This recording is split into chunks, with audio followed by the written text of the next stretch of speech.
Oh good, it's working.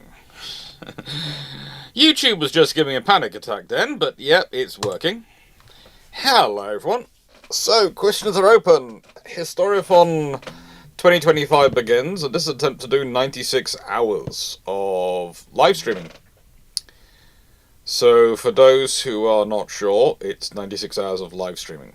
So, yeah, we've got basic themes that are going to be stretched up. Everything's been divided roughly into 3-hour sections. There's a question session with just me, usually the first 3 hours of any 12-hour period.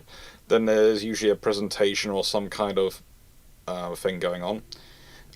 In this case, that's going to be the presentation is going to be a comment response video on the video which since July has gained the most comments. Now there's a debate amongst that, but basically my definition was going through with comments with questions, not long statements. Some had long statements, but not questions. But either way, it actually worked out quite easily to be the destroyers. The destroyer guns. Why? So that's going to be what the comment response videos section is going to be about. Then there's going to be a Q&A session with potentially guests. I don't know. I'll be in the Discord, and if people turn up in the stage area, I will decide whether to invite them up, basically. If I know them and I trust them, I'll do so. If I haven't had them on before, it's unlikely I had them on during the charity streams, especially, because there are charities connected with this, and I don't want to put them into trouble. But yeah, that'll be how I'll play it, and yes. And then after that, this evening, it's Timberborn. You will notice there are schedules in the games and things coming up, and again, I will, because it's available, and because I can do it, I will flick it up again. So if I do, quickly do window capture 3, yeah, there it pops up. This is the schedule of the Historiophon, as you can see. Questions, presentation 1, questions with Discord drop-in, Timberborn. The game series go Timberborn, UAD, Shogun 2, Pirates of the Burning Sea, Collab Stream, Space Marine 2, probably World of Warships Collab Stream, but maybe Pirates of the Burning Sea again. Not sure. We'll end up with the traditional World of Warships Collab Stream at the end. It is kind of traditional. But there is a potential that this one will become a Pirates of the Burning Sea collab stream. We'll see. And, yeah, there's various topics along here. They are all topics which have been after this one, they are all topics which have been, broadly speaking, taken from the 45,000 word series. Then we have this one. Key books, French aircraft carriers and wool packs, which is going to be a fun one, because the Friday videos through the Christmas period are going to be key books. They're going to be a key book series. And so I thought I'd start that off in Historiophon. And, yeah. It all seemed pretty appropriate. So that's what we have going on.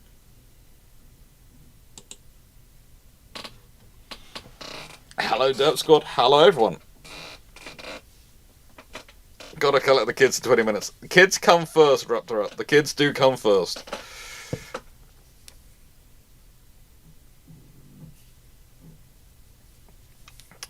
Runon seems to think we should burn through the questions. We might actually burn through the questions. We will see if the bot's working. The bot should be working.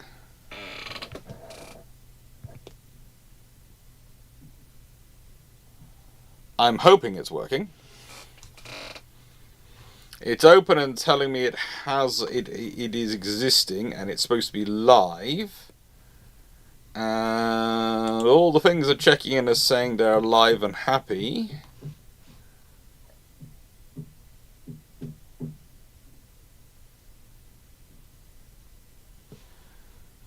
We'll turn it off and turn it on again.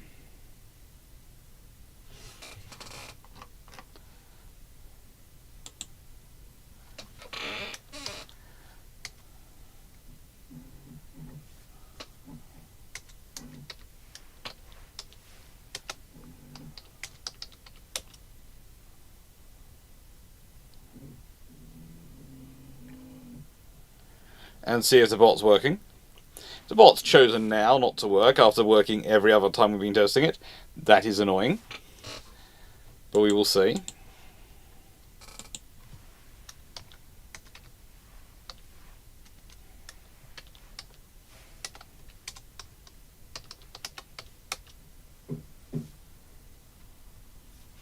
Okay, so the bot is working on Twitch.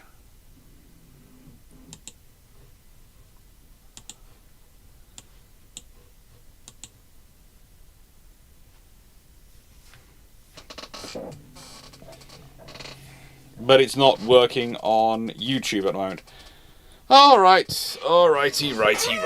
Let me have an argument. YouTube. Hello, everyone. It was going to happen at some point, wasn't it? It was going to happen. Because we got this. Test 2 and Lions came up. Okay, so those are in. Alright. Gonna have a debate with the bot.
Now, isn't that interesting?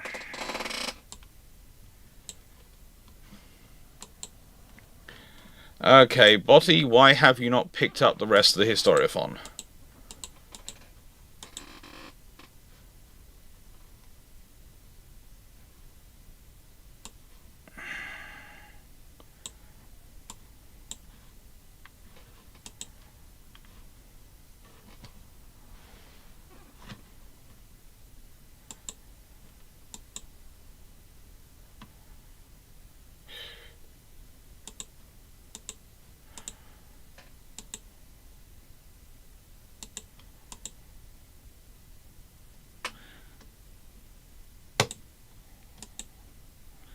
Just give me a second to check it's working. Before you start putting any questions in, I'm going to go down to questions closed for a second while I fix it.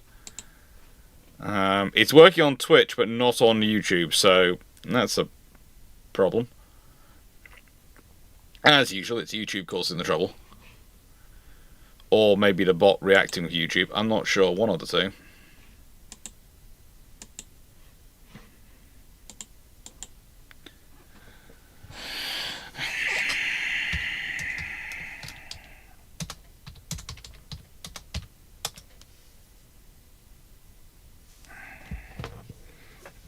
At this rate, I might have to restart the stream, because it appears to have not picked it up.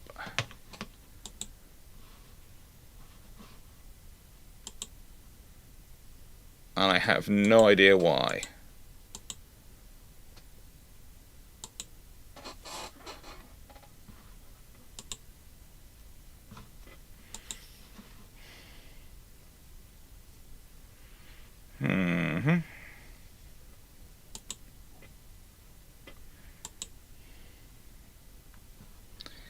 It's decided No, it's just YouTube being YouTube occasionally. For some reason, it's not picking up.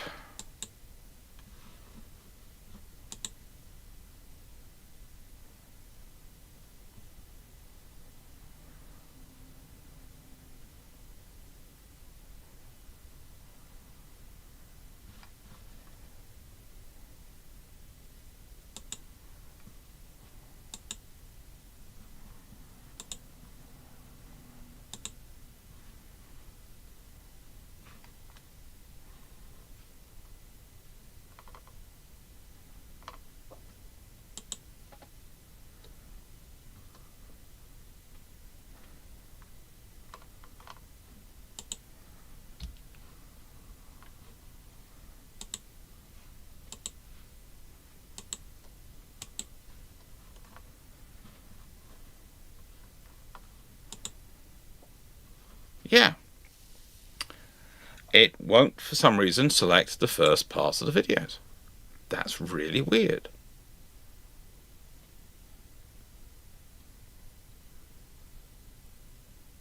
Yeah, we'll do it live. Basically, it means that if you comment on Twitch, I will have you... should work. And...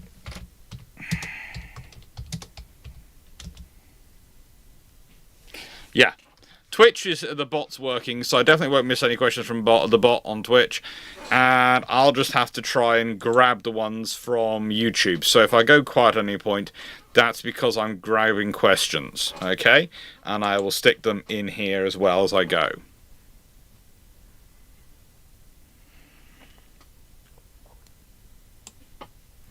So, for example...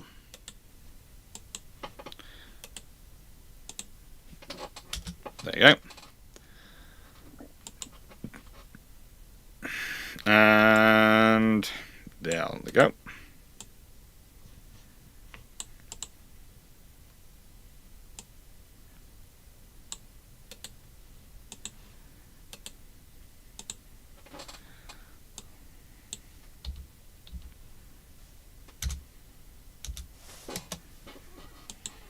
And that.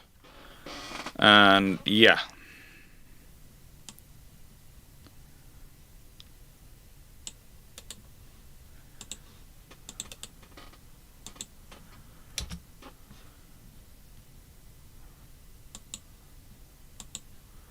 So I've got all the questions in so far. Oh, Knight's just doing quick. Do we have mods here? Don't we have mods here? Possibly not. Possibly not. In the nicest way, I haven't put any pressure on any of the mods to be on duty all the time. So, if a mod turns up, great. And if they're able to help, brilliant. If not, I will survive. I will survive.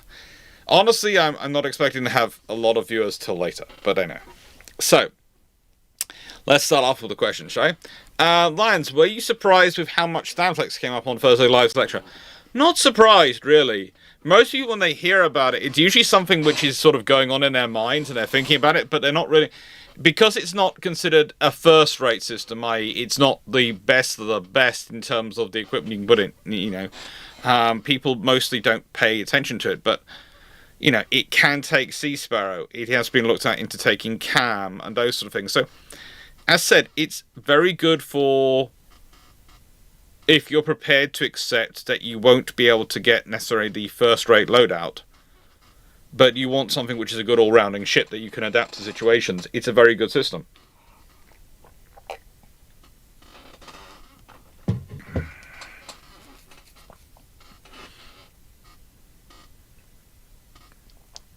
Chandler, it pinged you.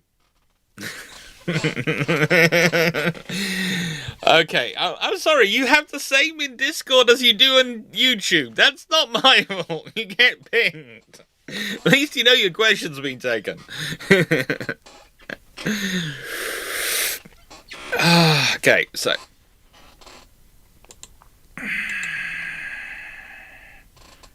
and... yeah, I will basically, how do I put this politely? I will sort this all out later on. Tim and Elnamoran. Tim, how did the 16 shells that the USS Massachusetts used at the Naval Battle of Casablanca were from the same grouping that the Washington and South Dakota used at Guadalcanal? I'm not 100% sure, but I do think they were from the same order run. So I'm not sure if they are from the same batch or that sort of thing, but I think they were from the same order run, as I understood it. I'm fairly certain of that one because of when the supplies arrived and what I've read in a book. But I've only ever had that discussed in one book, because believe it or not, books which to go into that level of granular detail on logistics, how do I put this politely, are rare. As much as I love them, they are rare.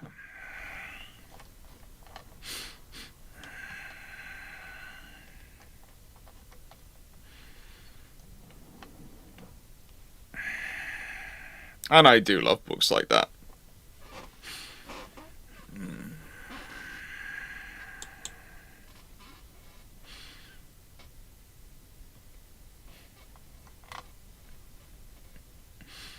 But they are rare. I think the book I'm talking about is... I have one around here literally called The Sinews of War, and it's all about logistics. And it gives all sorts of interesting examples like that. Give me a second and I'll go hunting for it. Give me a second and I will go hunting for it.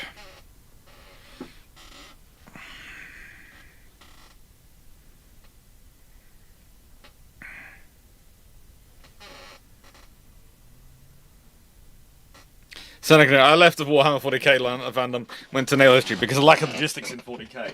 I keep looking for logistics in 40k. I build it into my 40k models. In the nicest way, my Iron Wolves are the only chapter in 40k which have logistics vehicles. That might be what we use some of the 30k APCs for, but we'll leave that to one side. They are logistics! They do the supplies! And then, of course, you also have your lovely, well, let's be honest, aircraft logistics are something which I have a big problem with. Because aerial logistics is a lovely thing if you're supplying a small unit. If you're doing a major force structure, and I'm talking a major force, and you're trying to supply it 100% by air in combat operations, then it's going to come a cropper. Because air supply does great delivery of speed of delivery and range delivery. It doesn't do great quantity or weight of delivery.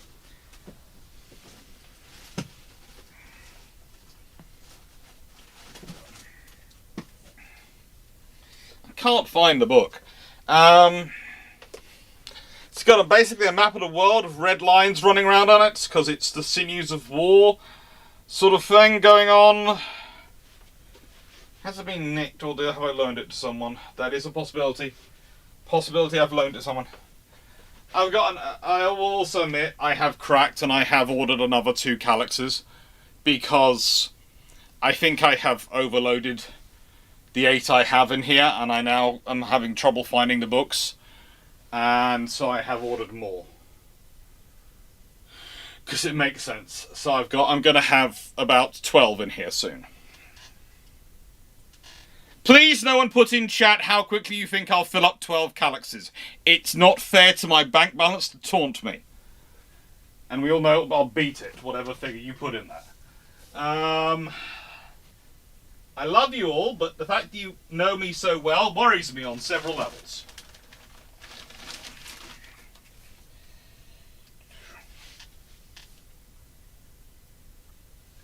No, I can't find it, but yeah.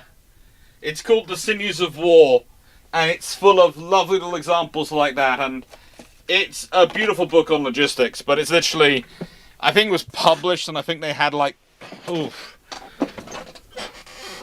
This is one I'm going to find it staring at me from one of these shells, because I was using it recently. No. It isn't. Just checking. It's not staring at me. But yeah, it had like, I think like 1,000 copies were made or something of it in its original print run. Only one print run.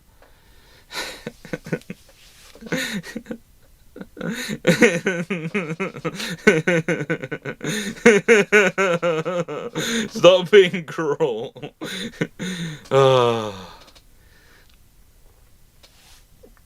No, don't worry.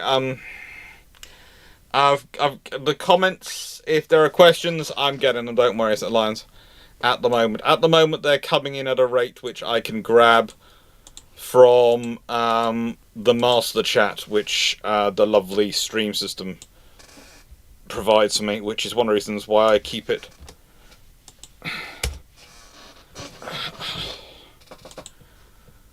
Oh.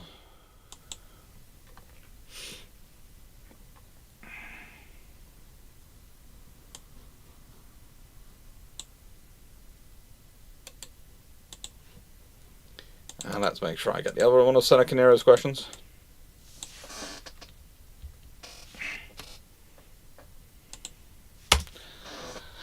So, who else might have benefited from building large armored cruisers? Honestly, they're one of those flexible vessels. It's like lots of nations could have benefited from having them. But I think, honestly, the nations which would have most benefited from having them would have been the USA and the Royal Navy. Possibly Japan as well. Because what we're talking about is that with the Tiger Cubs, is usually the example I use of my theoretical large armoured cruisers prior to World War II, is that you're talking about something which is armed with 9.2-inch guns, or something slightly between 9.2-inch and probably 11-inch, somewhere in that region. Guns. Bigger than most other ships carry for most of the time. Capable of doing quite decent long-range fire, but basically being large. Basically, they're fulfilling the role of the third rate. In a world where the battle cruiser has come in as a sort of second-rate / rasé, and the battleship is very much, because the dreadnought battleships are becoming bigger and more expensive, so they are definitely pushing over the title of the first rates. You need something to provide the numbers of heavy units that can support your efforts around the world. And that's the problem. And that's really the problem you have in the interwar years. And I would say that one of the problems you have to this day, because you have the treaty system makes that kind of permanent for those 20 years. Then World War II happens, and no one really gets a chance to build it up. And then in the Cold War scenario, people really aren't thinking. They're thinking about fleets, fighting fleets in massive actions in the North Atlantic. And then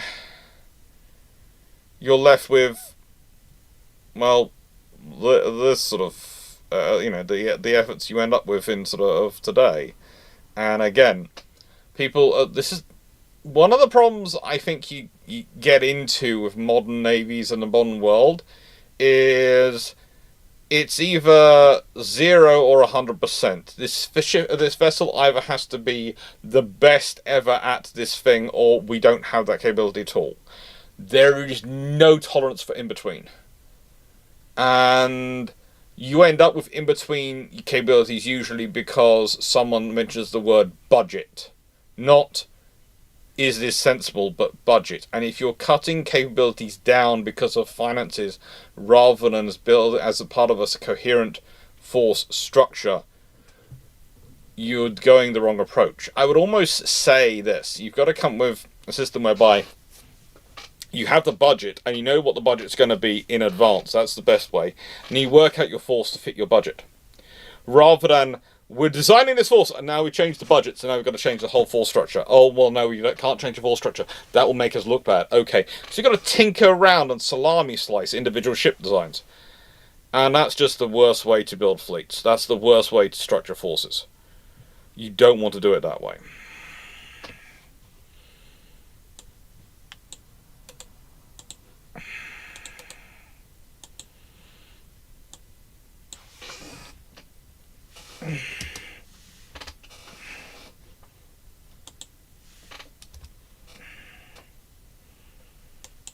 That's just a great way to make yourself look terrible. Yeah, lots of people are telling Knight to go to Twitch, but I don't think Knight ever goes to Twitch. I think Knight has a specific thing against Twitch from memory.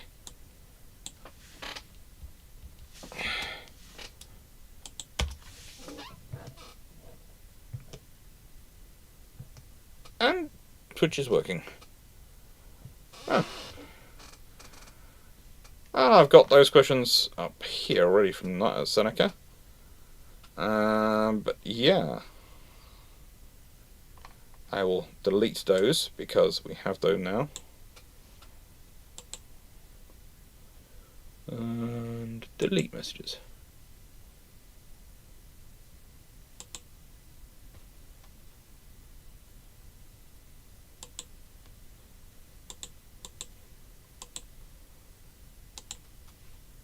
So I don't repeat myself.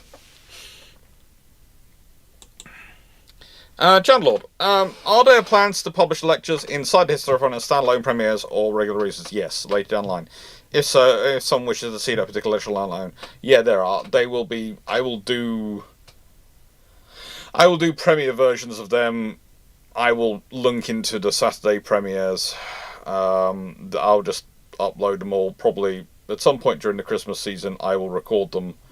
The ones which are going to be separate. I won't probably do things like the common response video, the common response one. I won't probably redo as a separate sort of one and things like that. But the actual lectures, yes, I'll redo as premieres, and I'll do them somewhere.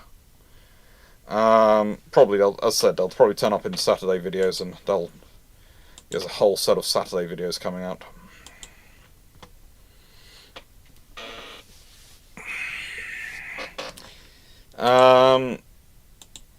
Knight 681. Is it accurate that the large armoured cruiser is the step between armoured cruiser and battle cruiser? I'd say honestly, you don't need. There's not really a step between a large armoured cruiser and an armoured cruiser and a battle cruiser. I'd say the armoured cruiser is a step between cruiser and battle cruiser. Already, you don't need to macrify it down that level. And armoured cruisers were quite a range anyway. You've got a first class, second class, and third class armoured cruiser at certain points. So basically, your large armoured cruiser, if you're going to have it, is basically still a continuation of your first class armoured cruiser, I guess.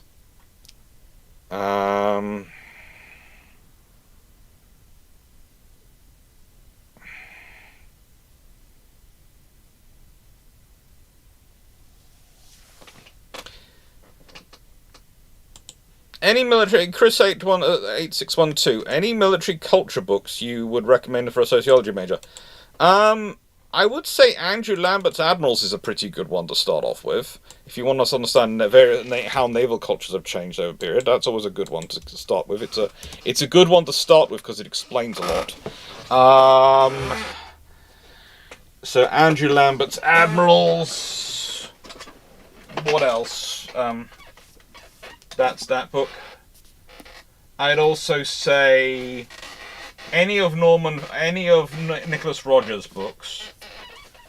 Things like The Price of Victory, Nicholas Rogers series, and his Command of the Ocean and other books like that, because they have huge sections about the society in the Navy.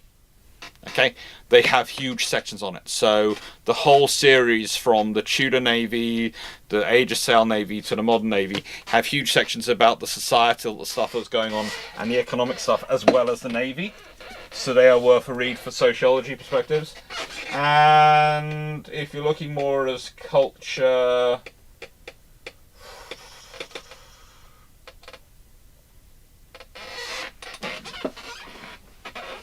for some reason I have better ones for culture on the US Marine Corps than I do on the US Navy. For example, if you want a good one about the US Marine Corps and their approach to aviation, this one. Peter Meskey's book, really, really good. But US Navy and a book on US naval culture, I have a couple, but I wouldn't recommend them to you until you'd read the others. And that might sound like me being a bit picky, etc. But actually, there's a reason for it. It's that a lot of these books, and once they're talking about naval culture, they presume you've already got a certain level of knowledge of naval history, that you've already read a certain level of read quite a large amount of books. Now you're just reading in this.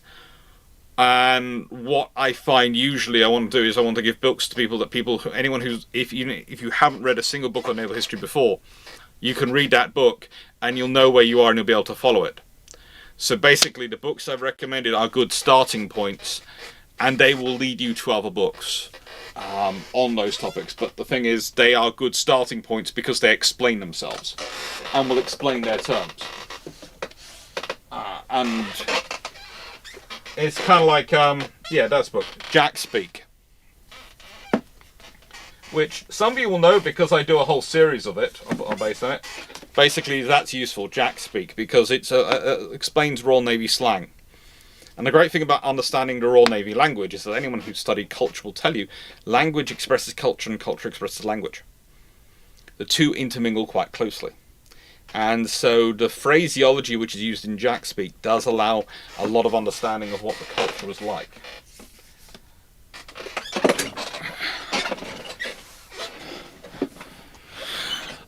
So I answered that one.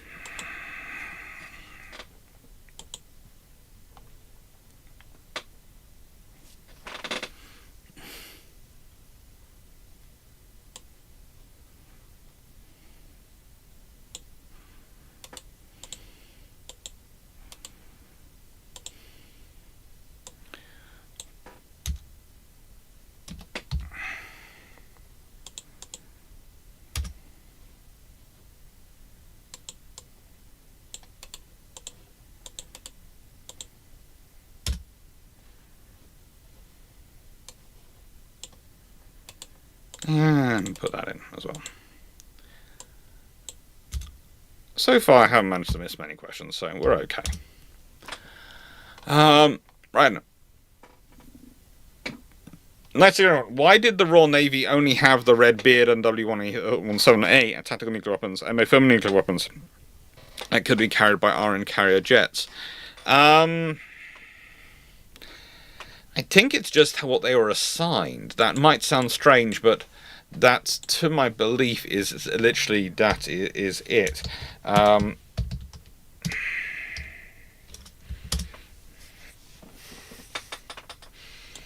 I think, if I'm not mistaken,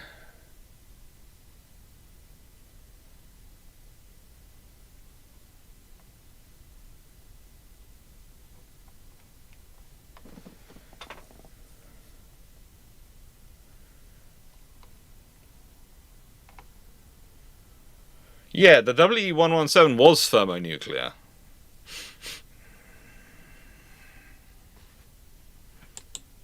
I was looking it up in. I have a folder, believe it or not, of interesting articles, and this one, I was just checking, and yeah, I think the W-117 does count as well. The A is a primary fission warhead. The B had a second thermonuclear fusion warhead. The C has a thermonuclear warhead.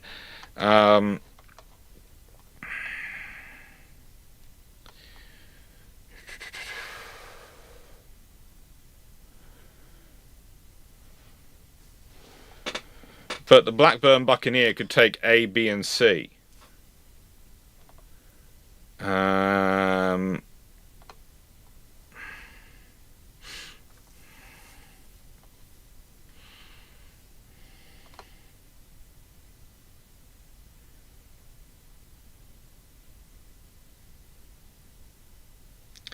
The Royal Navy primarily has A's, and I don't think they get the B's and C's because of the fact that they're getting out of the aircraft carrier business, or rather large aircraft carriers, when they start to come into service. So if you consider the A comes into service in 1966, and it's not very long before the Royal Navy is getting out of the carrier program, so I think that's why they don't. But yeah. But the W-117 is primarily a thermonuclear weapon system for most of its history. You can go and see a training model of it, though, in the Museum of Naval Firepower, which is always a fun museum to go to. That's at Pretty's Hard in Gosport. It's a really cool museum to go to. I haven't been to it in a while, actually. I should go there again. I could have fun with that one. The B, C were thermonuclear. The A was an issue. It was interesting. Interesting.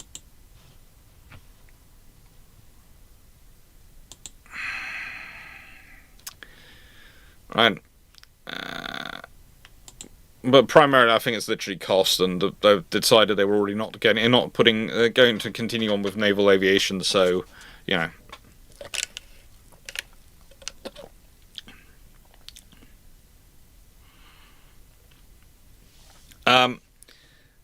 In the nicest way, Knight, if I encountered Azure Lane shipgirls in Prussia Cove, aka where Warspite is, and actually I do walk there quite regularly because it's a nice area to take the poodle for a walk. He does like to go walking down there.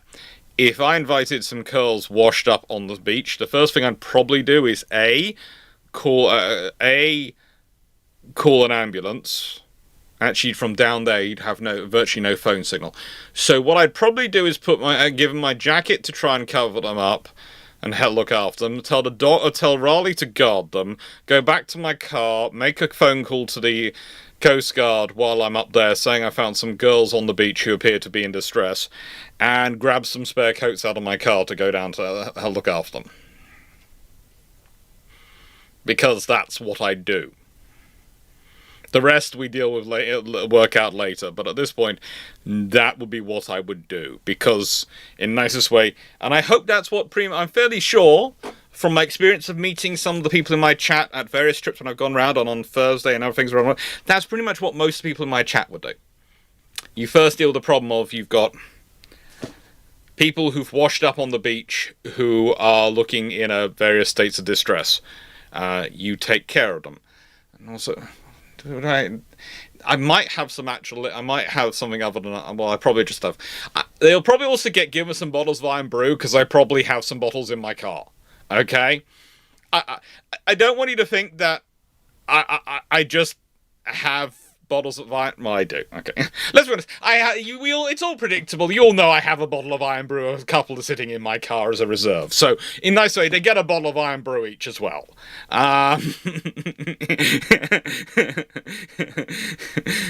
We did basically... That's what I do in that scenario.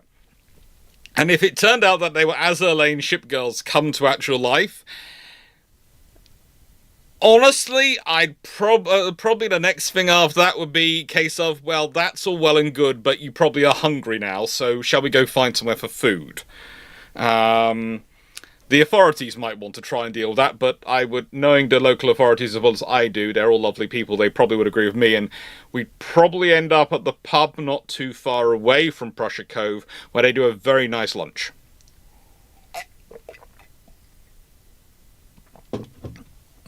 And as long as it's out of tourist season, it wouldn't be too expensive either.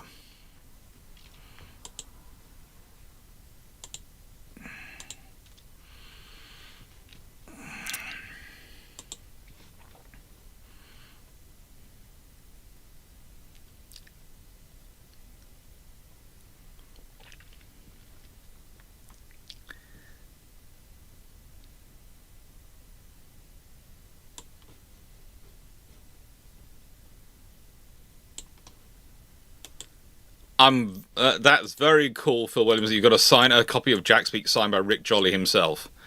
Rick Jolly was a cool guy. That's a very cool to get that book signed by him. It's worth a read. It's an excellent thing to read.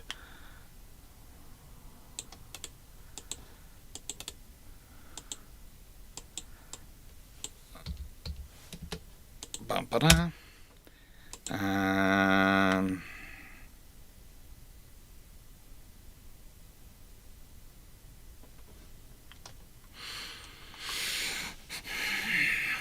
On Azure Lane, I think they can actually get rid of their rigging, so it will make it disappear. So I'm presuming they can go in and have lunch.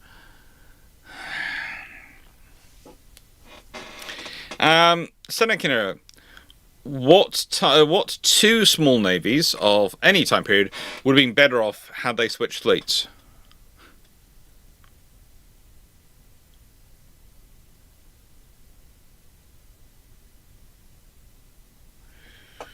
Ooh.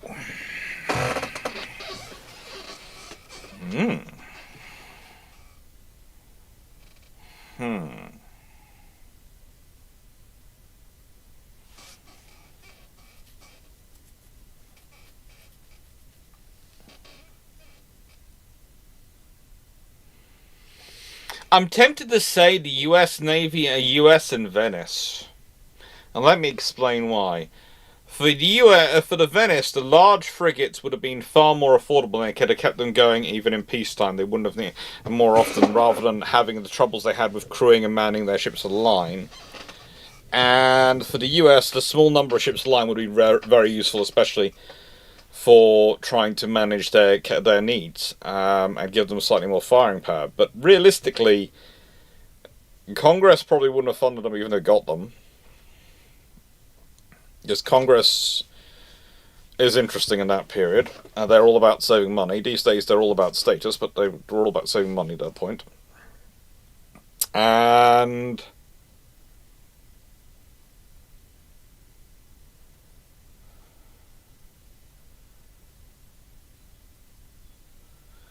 as for, the Venetians, having the heavy frigates would be very, very useful. But their ego and national pride means they would still want to have the bigger option of having the ships of the line.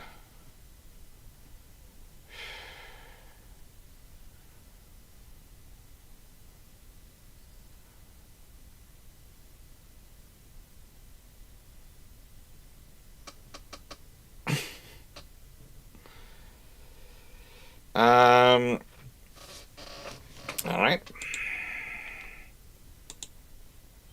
So, Seneca Nero, next question. What would a 1928 armoured cruiser look like? Like a design image between World War era armoured cruiser and the Atlantic class?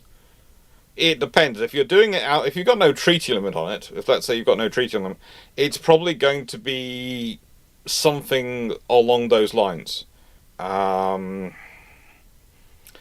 nicest way, the odds are it's going to be between 9-inch and, say in 1928, between 9-inch and 11-inch, or maybe even 12-inch guns, but probably between 9-inch and 11-inch guns. And it's in the 1920s, and it's probably, depending on the navy, it's going to have 9 or 12 guns.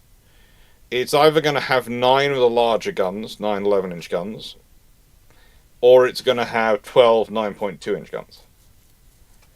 It's going to be more powerful than a heavy cruiser, definitely, but that's not hard of the time. The heavy cruisers in the 1920s are large light cruisers, which are armed with 8-inch guns. Let's be honest, they are definitely light cruisers. They are walnuts armed with sledgehammers.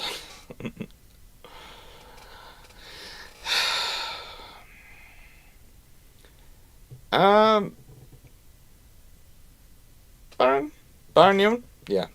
In late November, aka early December 1941, President Roosevelt wanted information about the Japanese fleet that was sailing towards on the South China Sea, and had the patrol yachts Isabel and Lanka sail to intercept the Japanese fleet to get information, or get sunk by the Japanese. How did the Japanese prevent the yachts from achieving their mission?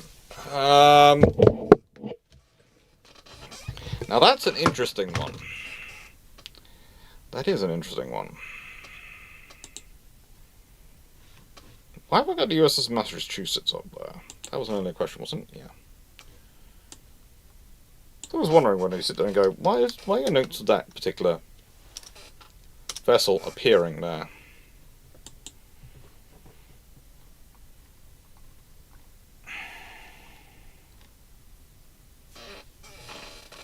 I think... Now, from memory,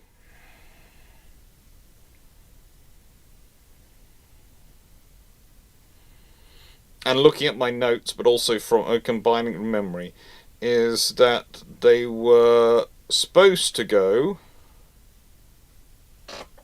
and look like a whaling boat.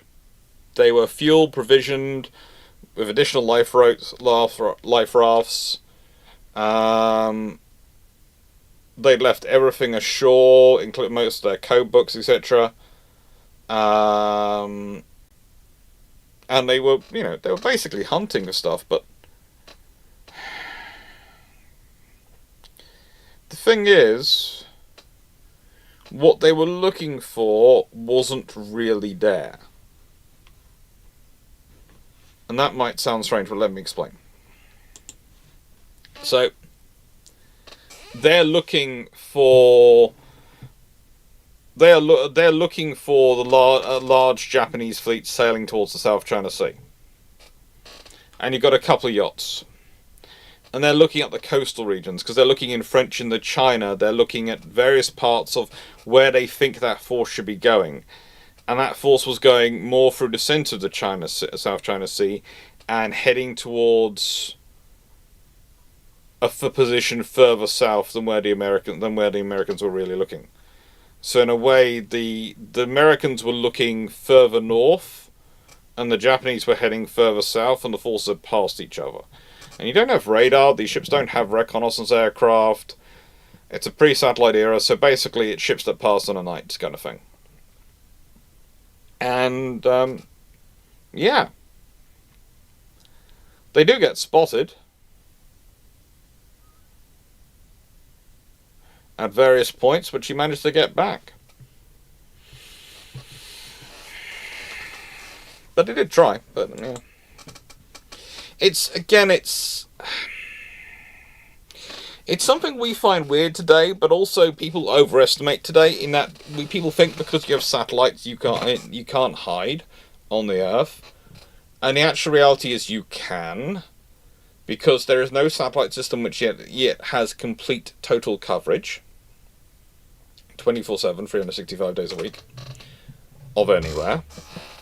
Yes, you can have satellites in geosynchronous orbit, but if they're in geosynchronous orbit, that doesn't necessarily give them full coverage of an area, because it means A, they're going to be quite high up to be in geosynchronous orbit, so what level of detail are they going to be able to get into? And B, and this is more important, there is this thing we call shadow and shading. In academic terms, I don't think actual people who run satellites call it that. And in terms of if a satellite is in a fixed geosynchronous position, there are parts of the world which are automatically shaded out and shadowed out from it. See, because it's here, it's looking here, so it can't tell what's going on here, can it? Because I'm in the shadow from it. So this can't tell what my face is doing because I'm in the shadow. Here, it can. Here, it can't. And it's the same thing they have going on. So, yeah. That's one of the issues. Ooh, people ask me to buy torpedoes.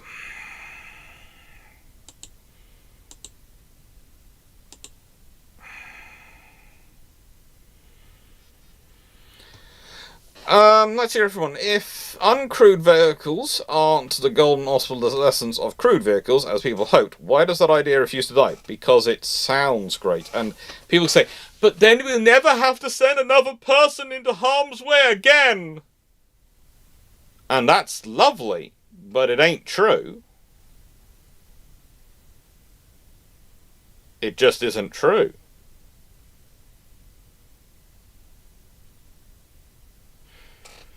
Because what level of AI are you going to allow the option to kill a human without any direction from another human? That's the problem. Missiles do not generate their own kill orders. Whenever someone tells me we already have robots killing humans, I go, no, the missile is ordered to do that by a human. Human fires it. The missile is following through. The missile is a weapon system. The missile is dumb. It's not a thinking machine. It's just a machine.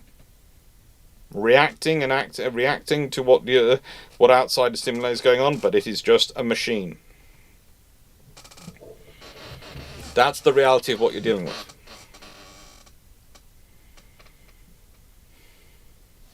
That is the reality.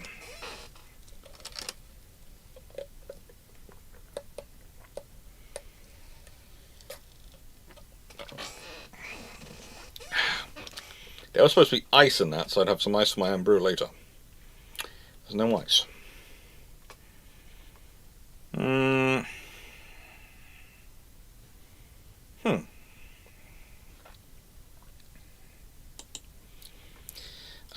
Question 36.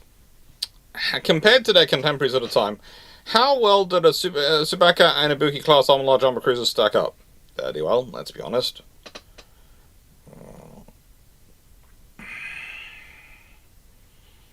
If we're going to compare them to anything, it's probably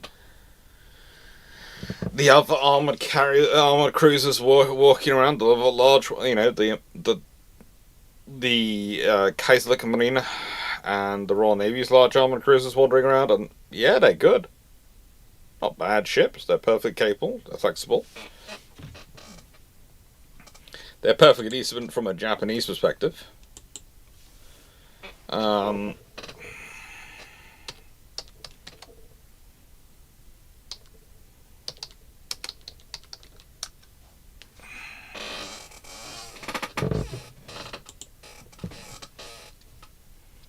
They had a good hull for seakeeping perspective. They're armed with 4 12-inch guns, which does give them quite a lot of firepower when you start to think about it. They are definitely up there. They are definitely a continuation of the 6-6 doctrine in that our large armor cruisers are going to be backups to our battleships.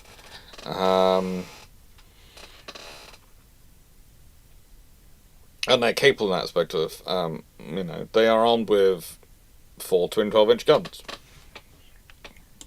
They carry a whole load of 8-inch or 6-inch guns, depending on which one we're talking about. And, they are very good for large armor cruisers at a time.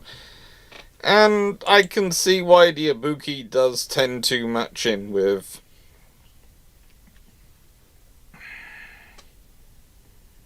some of the, how do I put this politely, other vessels at a time. I wouldn't call it a battle cruiser. I wouldn't claim it was a battle cruiser. It's not but it might have been reassigned one, but that's probably because that's who it fitted with.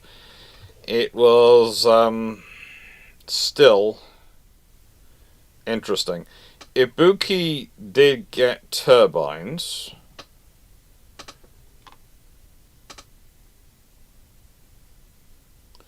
Which gave her an increased capacity for long-term speed, but she was actually not as fast, I think, as her sister.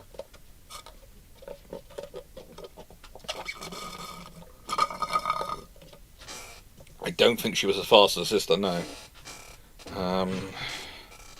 Which is sad for her.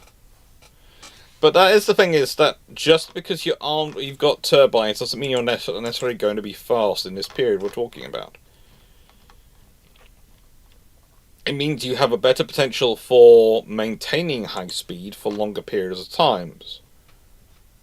But it doesn't necessarily guarantee you're going to have the speed.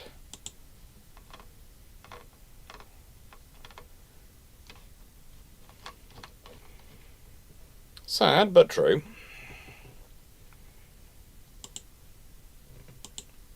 I've just been alerted that I have over 1,000 unread emails in my inbox, and I literally emptied it the other day, so I don't know how that's come through. But if I look a little distracted, it's because that just flocked over and went, what the frigate? And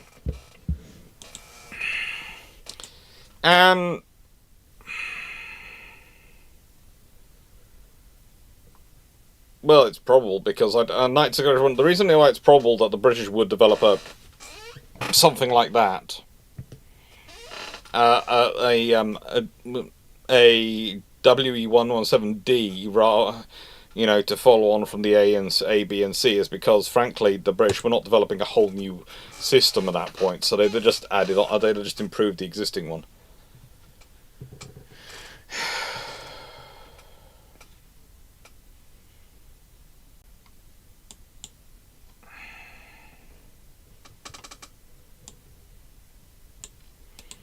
Okay, copying in questions. Chandlord, expect to get a ping.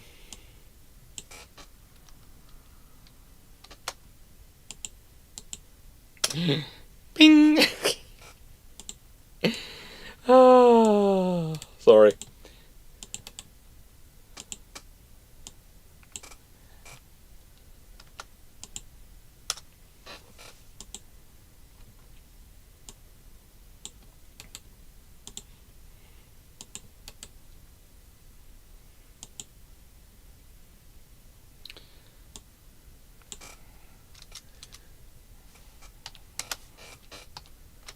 Alright, let's see.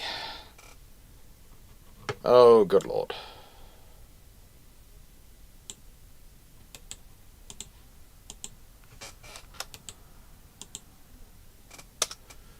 Have that. Oh, there are a lot of questions. Knight, can you slow down on pumping the questions into the chat, because you're kind of overloading the chat right now.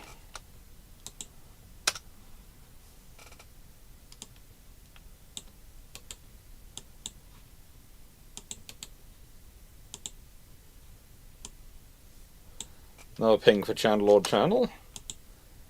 And let's go down to... We'll get to Admiral Lucifer's ones. And Chandlord Channel has jumped from 20 to 20, 25 to 21. I'm not sure why it has. Okay. Alright.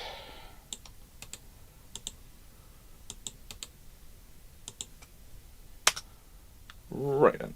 Let's edit this one.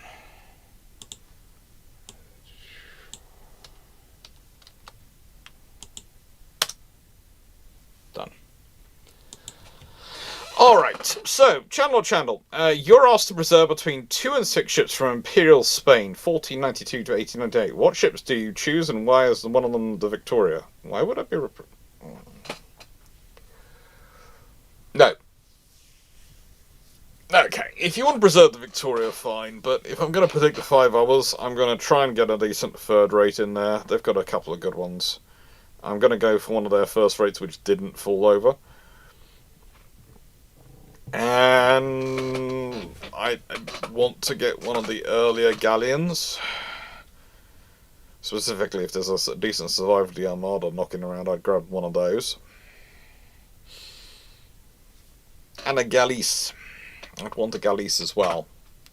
A galleass, a galleon, a third rate, a first rate, and if I'm going to go all the way up to 1898, a decent frigate.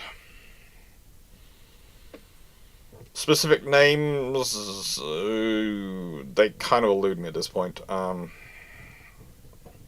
was going to answer that question. Before I wanted to pick names out of the hat from the top of my head, I'd want to actually do some research into the actual ships and what their histories were, individual histories. So I'm going to go to name one. That would be a long time, a lot of work on me going through every single ship's history and working out which exact version of which one I want. But yeah, broadly speaking, I want a mixture of ships because the Spanish had a very good and well-built navy. They're kind of like the Dutch. Kind of get overlooked a bit because not lots of it survives, but yeah, they had good stuff. They had the budget for good stuff. If you could buy a torpedo, basically, which class would be your first pick? If I could buy a torpedo, which class would be my pick? Ooh, because I'm a bit of a speed demon, I'd probably want... Ooh.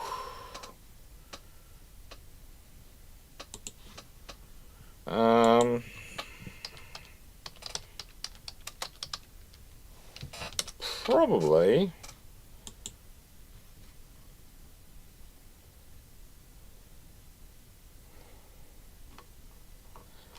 Probably go for a spearfish. Because, honestly, I like a heavyweight torpedo, and a very fast heavyweight torpedo just feels nice.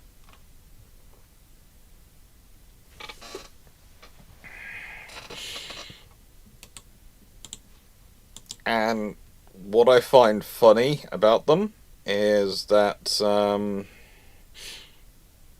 yeah.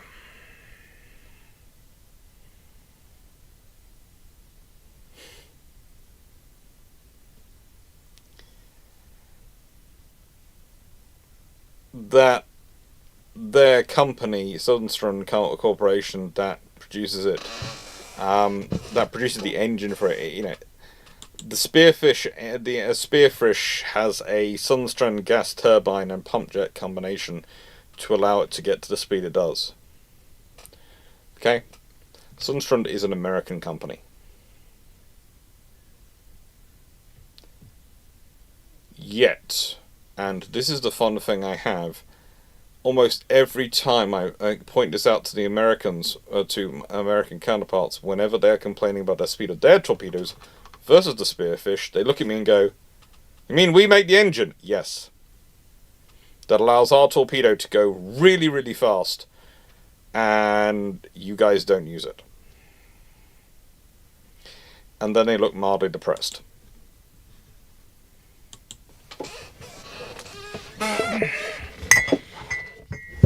So yes, the British have have the world's fastest in-service torpedo, pretty much, even by declared speed, let alone its potential other speeds.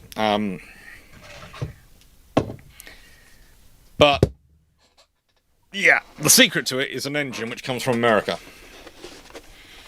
I think that's what. Yeah, Sundstrand. I'm fairly sure they're an American company, and it kind of takes me back to the 1900s when, in the nicest way, the qualitative race which was going on for the dreadnoughts, which I always do point out, is British, American, Japanese, and Italian. And all four of those nations are sharing technology the whole time. It's disturbing how much technology goes backwards and forwards between all. It really does.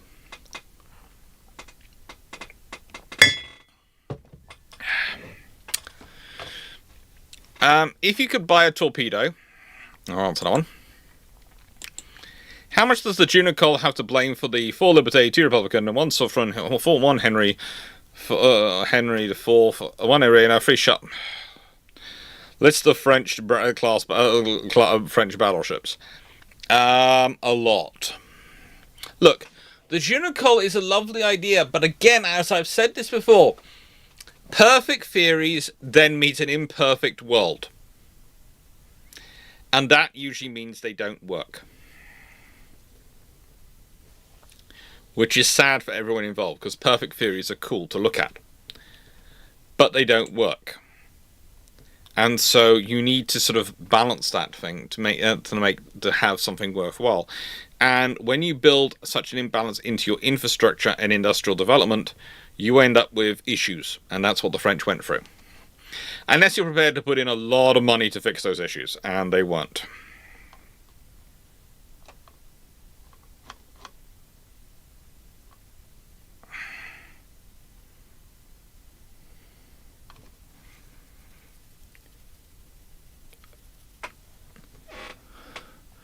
First Penguin, are you having fun with Nightbot? Thank you, Get a Railway Thinker. I'm glad you enjoyed the King seminar. Hamilton's on the train, yeah.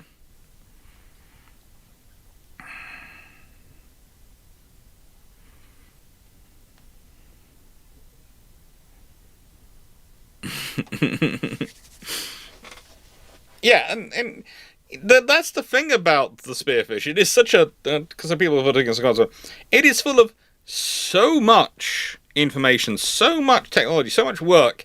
And you look at it and go... And yeah, why haven't more NATO nations got involved? Considering the amount of people who have been involved with the Spearfish, the fact that it's only used by the Royal Navy, and yet everyone keeps looking at, we really like that. it just to me shows the fact that even when we do work together and do produce something really quite cool, and Spearfish, whilst it is a Royal Navy weapon system, and it was Britain who funded its development and brought it all together, it is very much a NATO product. There are a lot of allied nations involved in various ways. We don't get in because of politics. He said, okay, no, Spearfish would be a really good basis for a NATO torpedo, because so many of NATO are already involved in it. But it's never going to happen. It's never going to happen.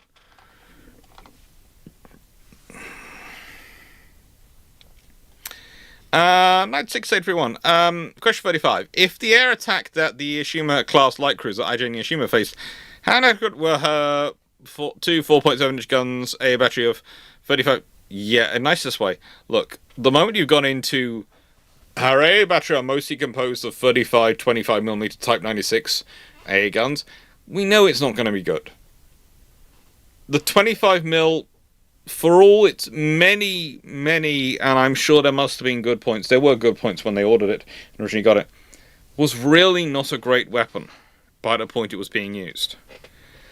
And the thing is, think about it, an equivalent light cruiser would have been festooned with, in the Royal Navy would have been festooned with pom-poms. In the US Navy would have been festooned, especially by that point, with Bofors and an Oricon. It's just, yeah, she's on her own. Under air attack. She's trying to defend herself, but she's only got so much firepower she can use.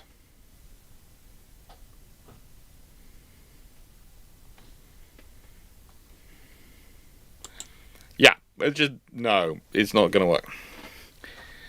Chandler. For Eric specifically, though, what input is welcome to decide. What is a presence mission? What are its objectives? How do you usually carry it out? Presence missions usually mean we're turning up and basically showing the flag when we're doing diplomacy. We're having in. It's one of the interesting things. Presence mission, it's about being seen. If you think about it in warfighting terms, you don't want your opponent to know where you are. Presence is completely the opposite. You want everyone to know where you are. I usually give the example of, when we're talking about presence mission, as the Bobby on the beat. It depends where you are. In the UK, that refers to a police officer doing foot patrol. Usually through the high street or something. Usually there's a couple of them wandering along, doing a foot patrol. Looking at everything, just smiling, chatting away. They're a visible presence. It's the same with other police forces in the world. It's when the police are walking around. Are they as effective there in terms of police officers on foot? No. If they were in their car, they can respond to incidents far more quickly. They can carry heavier equipment. They will be air conditioned, so they'll be in far better condition. They have far better working conditions, everything, if they're in their car.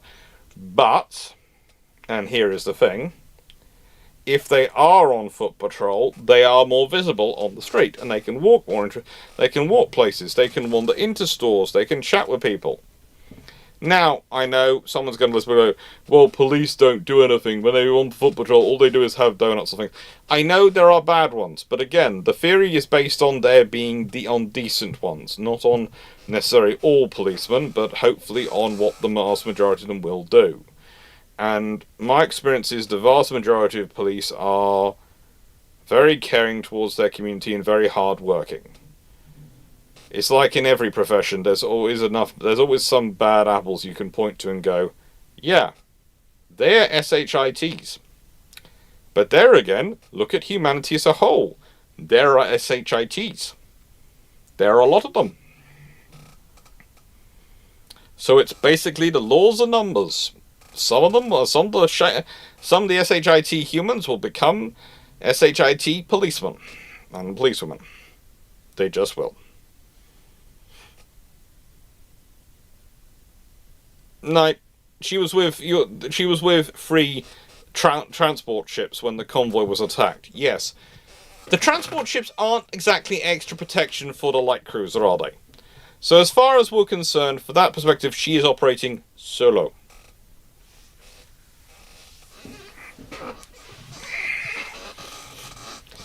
Now, So yeah, a presence mission is basically about being there and showing a presence. These days also, if you've got a helicopter, you'll tend to do visits to places with the helicopter. Suddenly turn up places and go, hello!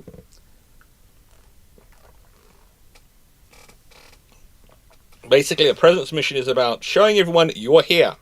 You're interested. You care. In as loud and as proud a fashion as possible.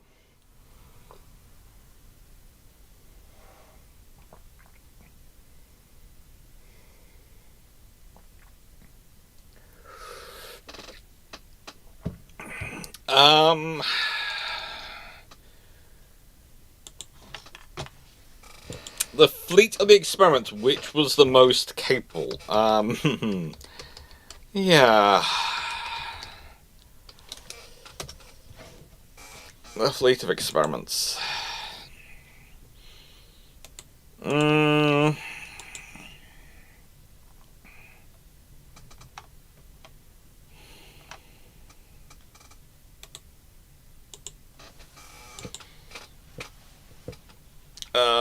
no, yeah, no, not that one, oh god, no, never that, no, oh lord, no,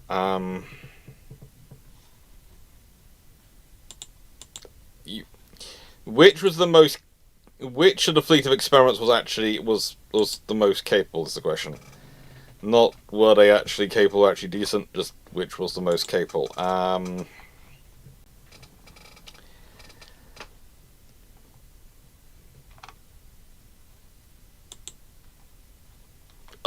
lord,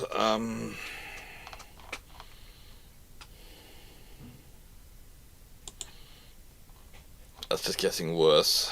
That is getting worse.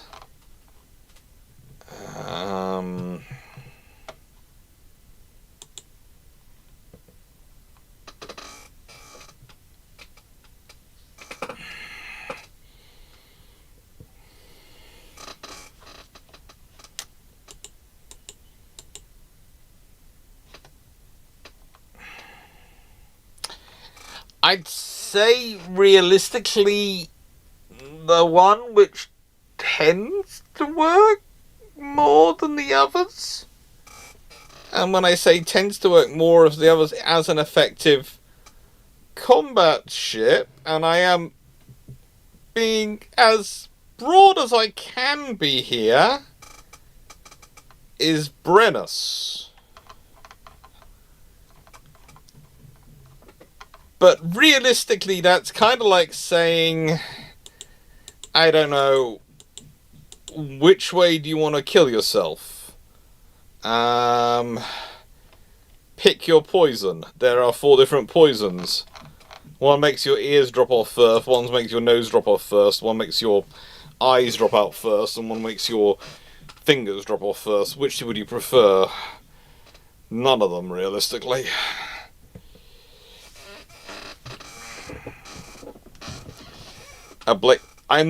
Transports do not count as ablative armor. They don't.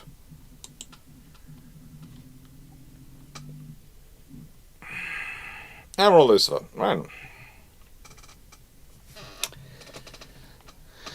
If, in the same anime Strike Witches, plot in a nutshell, Alien Invasion 1939 was a scene where their alternate version of the Battle of the Bulge, where the Allies sent, we're just getting make sure aggression. Where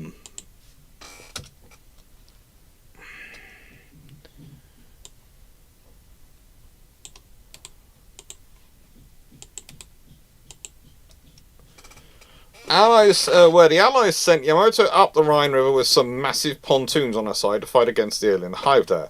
Can Yamato go up the 1940s Rhine River by attacking and stretching several giant pontoons on the side? Or does she even need that? And could she fight normally without having a modification? Well, if you're going to use her for a river operation, she would probably need to have her draft reduced, which would mean you'd need to find some way of reducing her draft, and pontoons are a way of doing that. They also allow you to give her some more protection in terms of the pontoons, because she's not going to have manoeuvring space. She's literally going to be able to go up the river and come down the river, but she'll have to come down the river sternwards if she goes up the river front and forwards, or bow first, which would make sense, because that gives her more guns to range on the enemy, because they'll be in front of her going up a river.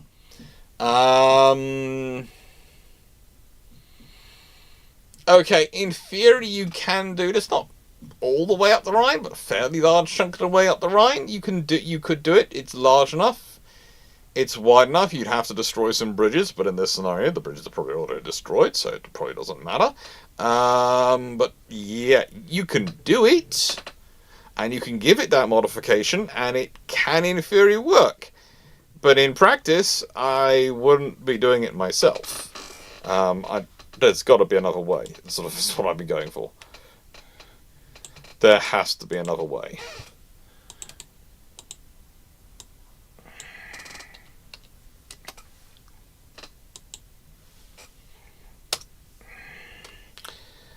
Stu Miller, if A2 does not make it through Dardanelles, does it change any decisions made in the opening of the Gallipoli campaign?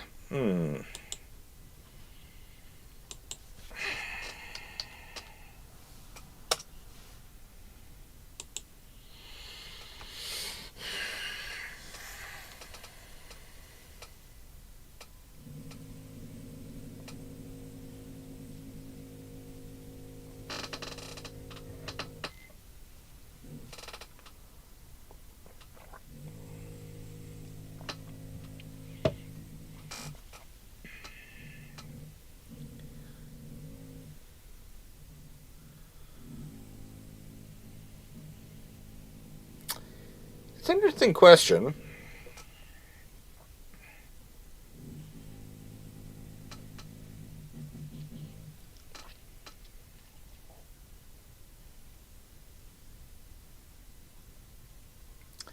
It's an interesting question.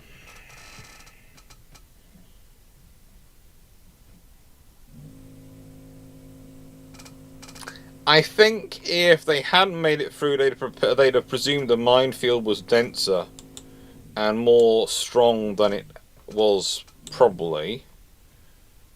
But the thing is, everything else is pretty much in process, far too much for them to stop it by that point. So whilst I would love to say yes, they'd listen to the information, they'd better plan things, better organise things, the reality is they probably wouldn't.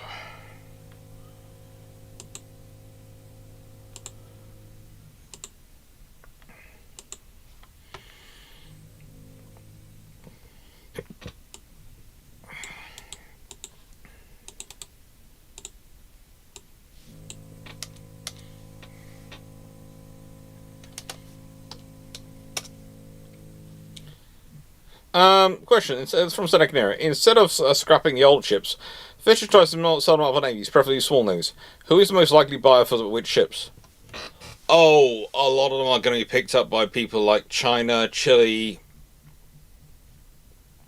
Argentina, Brazil, Greece, Ottomans.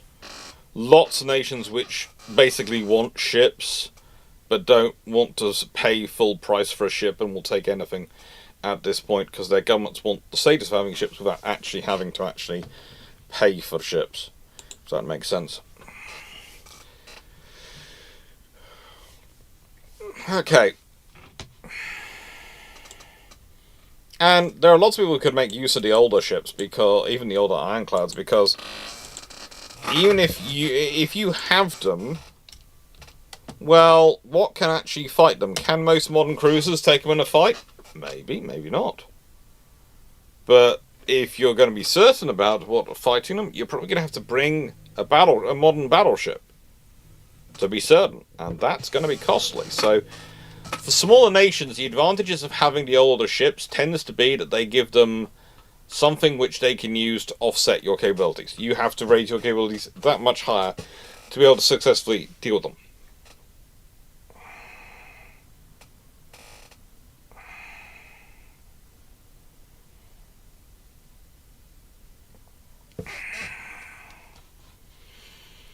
No, so if the Japanese had built a pair of 2200 to 2500 ton Ninghai class based Ishimin class light cruisers and no finishes, how much is their small size limit on them? Terribly, they're basically destroyers. They're tiny. No, don't. That's just not much any help. I had Google it. Some missiles chat to one another to prioritize which the eligible targets and designated area to kill, but yes, the action is determined by the designers and launchers. Yeah. That's basically swarm stats. Take care, channel or channel.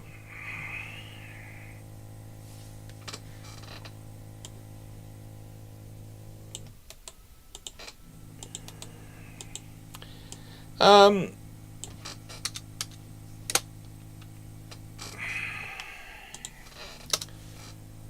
96 everyone. Why is it overlooked that Westland have been looking into a Sea King AAW since 1966? Because that would spoil the story of its rapid development in the Falklands War.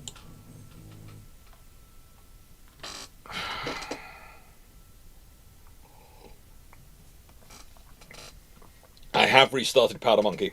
I probably would need to restart everything.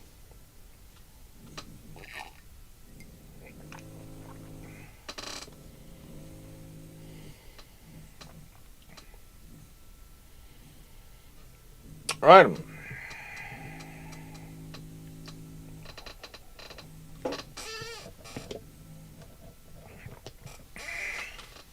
Lions, what is your favourite example of a good idea actually working out in the Royal Navy?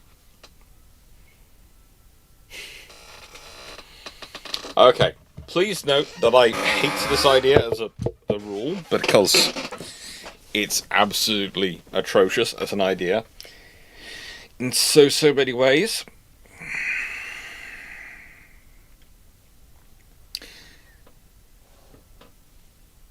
But I'm really not keen on what was used for Campbelltown, how Campbelltown was used. If you haven't heard me talk about it before, as heroic as I think the whole action of Campbelltown is, and I think it's really useful that that dock was destroyed, I don't like using a ship as a bomb, and I don't like naming a ship for the ship that was used as a bomb, because I think ultimately the ships are more useful than that. There was a little while ago, I did a video about the book about the Royal Navy's impressions on their documents, impressions on how the Americans had fought Midway, Coral Sea, and those sort of things.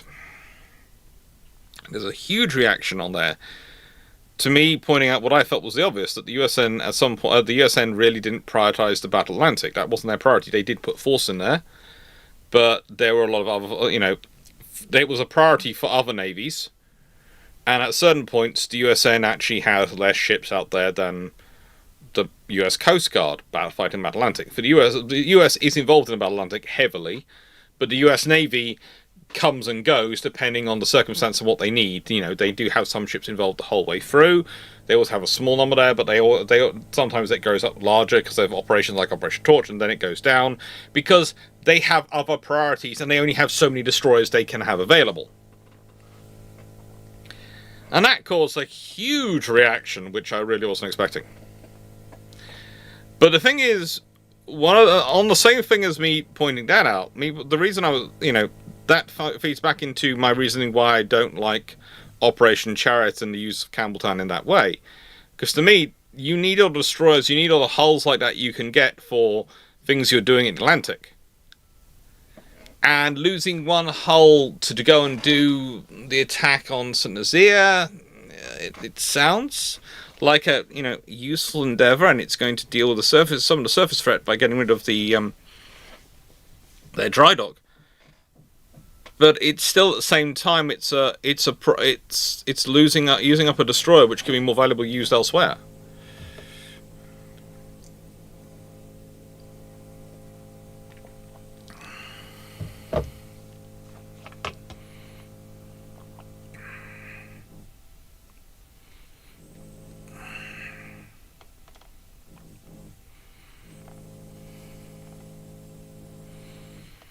So I got to question 34.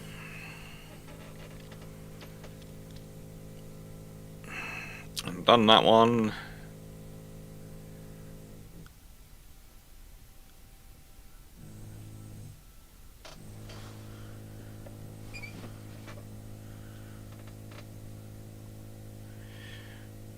Question 28 from your handlord. Yeah, okay.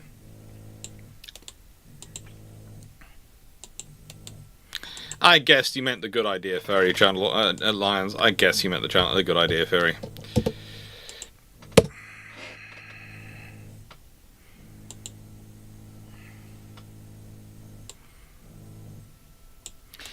Now, it's almost like you have a bot written to upload your questions. Actually, at this point, I wouldn't be surprised if there was a battle of the bots going. Runon develops her bots to deal with the amount of questions coming from Knight. Knight develops a bot to maximize their questions.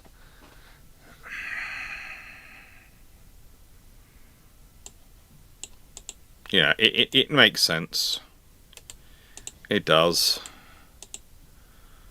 Oh, good lord! That's actually what's happening, isn't it? Oh, good lord! How do we not realize this? It's a bot battle going on between the two.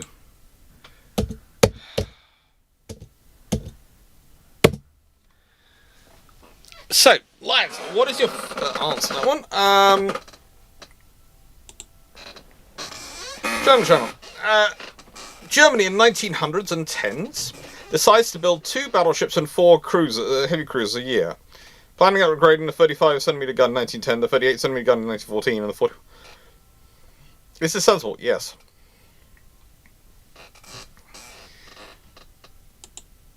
I do not have a bot. You might say that, Knight, but I am now starting to think it's a pure bot. Everyone put in the channel if you think the bot Knight actually does have a question upload bot. All those who think Knight that what we are seeing is a battle between Powder Monkey and Knight's bots. And that's what we have going on.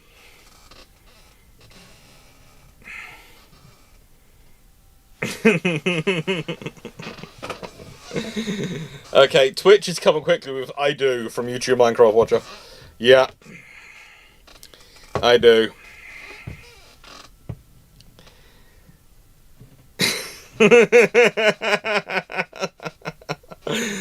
Okay.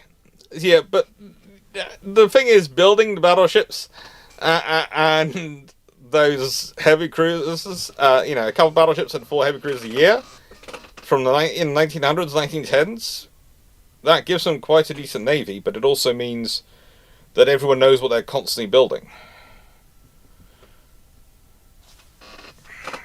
And that kind of consistency breeds familiarity, which stops there being basic and nil risk. Because then at certain points the British are going, oh, they're building 2 a year. Okay.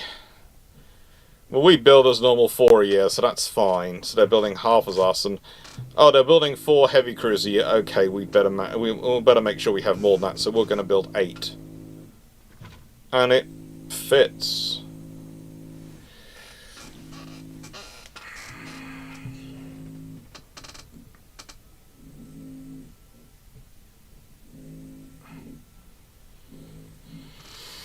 If the British built a second incomparable class battlecruiser, would HMS Impregnable be a name that the RM might go for as incomparable? No.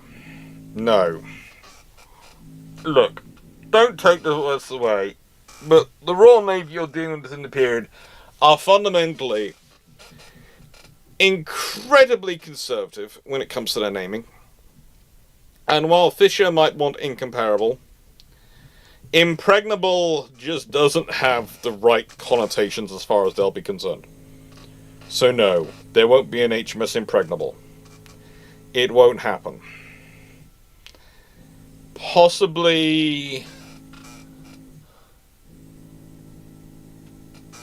I'm going to go check if doors are being closed, but possibly an HMS... Indomitable is probably one.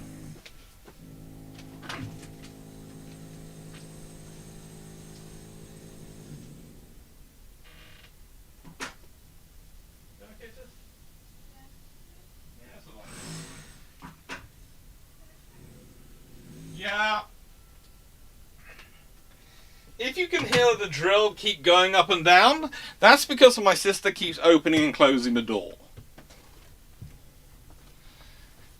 So that's why we suddenly have the sound of the drill coming through, if you can hear it. We do have building work going on. Originally, the building work was supposed to happen 3 weeks ago. Well, actually 4 weeks ago. Then it got delayed because of the house sale getting delayed and all those things. Then it was supposed to happen in 4 weeks' time. Then the project the builder was working on got finished early as the people ran out of money. I never understand how you do that, because if you're having work done on your house, why say yes to something if you don't have the money in your bank account to pay for it and start it? Because then you end up with a job done halfway, like this person has, when they've had to cancel work, and they've got a hole in half their house. Yes, the builder very nicely made sure it was sort of, it's sealed up as best they can, but they're going into winter, and they've had their conservatory. They've had half the conservatory. The conservatory's been sort of one phase has been done. Extension's been done on one side, and the extension they were doing on the other side of their house has had to stop when the foundations have been laid, and one layer of one layer of construction has gone up. So it's got basically it's like the quarter of the house missing. There's the roof not there. The walls aren't up, and no. Anyway, so our building work has started technically early. No, you would think how do I put this? The builder we have who's doing the work for us, he's doing the work for us because he's a family friend, and we know him very well. But he works with listed buildings, and he does a lot of work with listed buildings and those things. So no, he definitely didn't talk them into doing more, because you have to have everything agreed with the listed or with the agencies which look after listed buildings when you're doing the work on them. So everything has to be done above board. It's one of the most heavy regulated construction areas in the UK. So all the plans, everything had to be agreed. The builders have to sign off, and everyone has to be involved. And then, yeah. So basically, apparently, their idea had been that once they got further along in the construction, the bank would have to give them more to pay for it. And yeah, no. Banks don't work like that. You can't blackmail a bank into giving you money.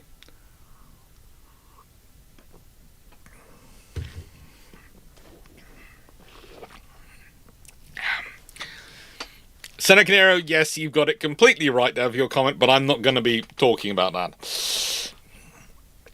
Language did evolve, and by the 1900s, naming a ship impregnable, which was going to be full of seamen, is not something which the Royal Navy wanted to deal with the newspapers on.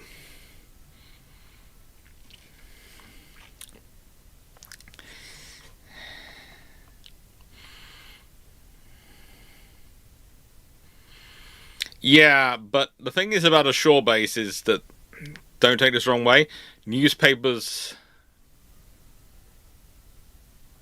don't really take much notice of them and their naming, whereas ships they do tend to. And the things that every time you're deploying an HMS and impregnable, the headlines, you don't want to deal with that.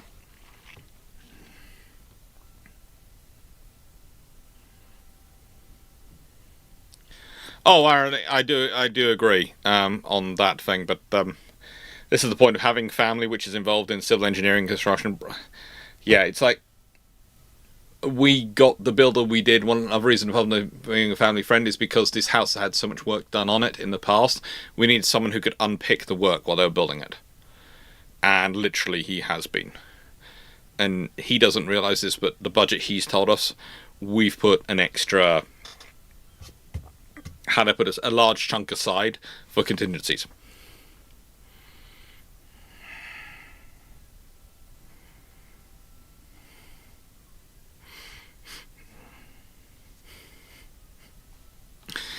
Alright, so let's see, have we got questions come in? We have since this one. We have, haven't we?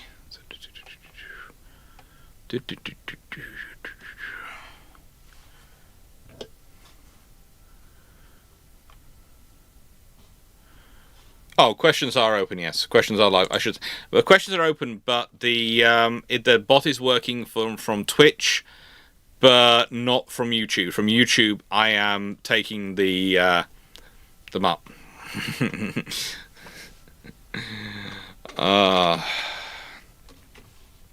Manually. Senator, question: which naval warfare transition was the most transformative? Rowing, non-gun age of sail, gun age of sail, early ironclads, Royal Sovereign types pre-dreadnoughts, and World War II type fleets to jets, missiles, drones. I'd say you have to remember that rowing still existed for quite a long time until basically the gun age of sail. And rowing still existed into the gun age of sail. So I'd say they still exist for quite a large chunk of time. In fact, some of the most interesting US naval warships were actually rowing vessels in some of their earlier periods. Even in the War of 1812, there's a couple of rowed vessels involved. So I would say age of sail to early ironclads is probably the most interesting, because that is when you stop being dependent upon human power and wind. You start having something which can power you, which is completely artificial, and that start changing things. And I'm going to put a note in the YouTube chat.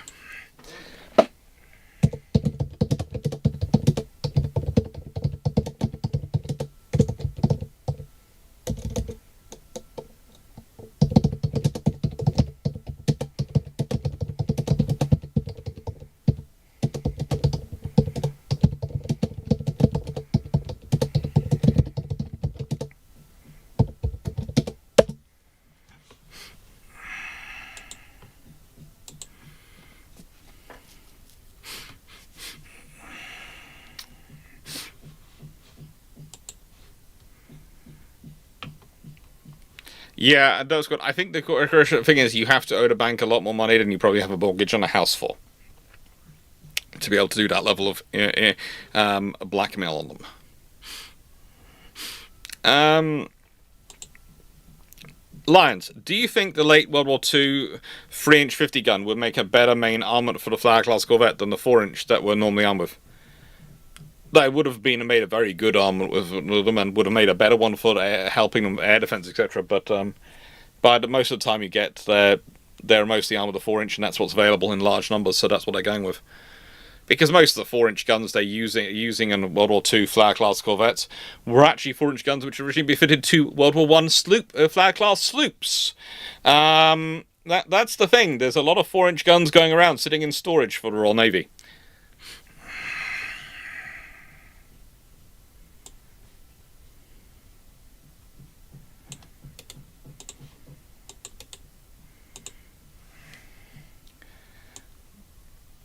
Chandlord, expect to get pinged in a second. Okay.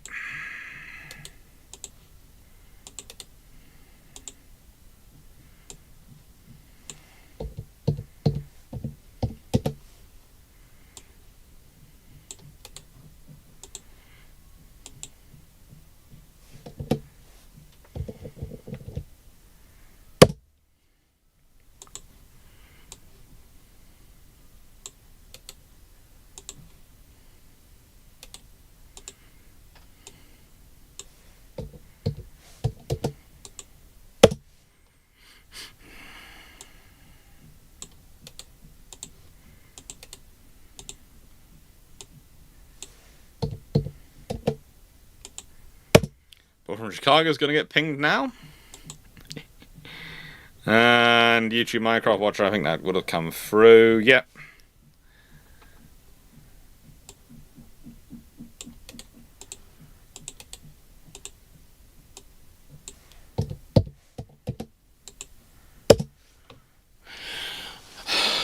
Okay. Channel. The Count of Monte Cristo decides to take over the French debt payments from 1945 onwards. Your task is to rebuild the Marine Nationale. Go. Ooh. Well, that's an interesting one. To rebuild the Marine Nationale. I'm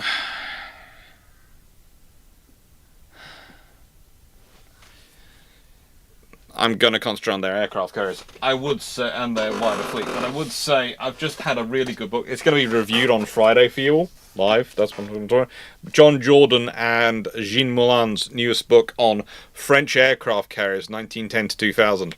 It's going to be reviewed on Friday. Yes, that is the burn. Yes, I'm going to be about as rude about it as you think I'm going to be. Yes, its designers do deserve it, the ship doesn't.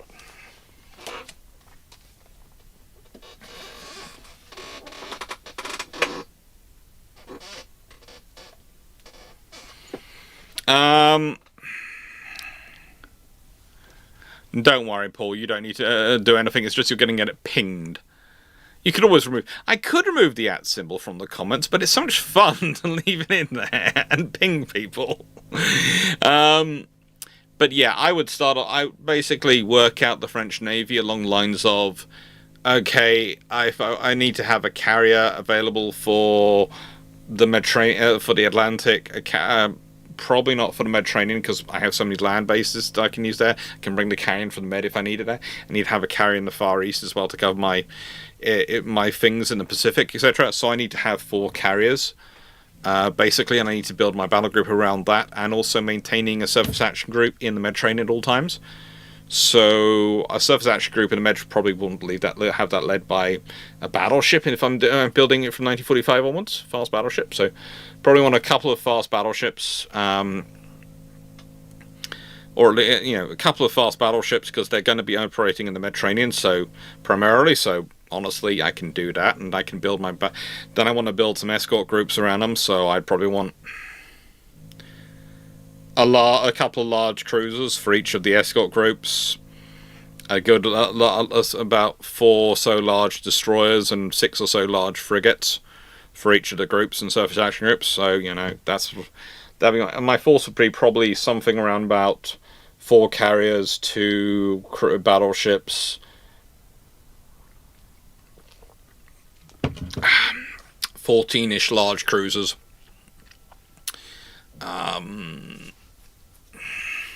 28 large destroyers, and 42 large frigates.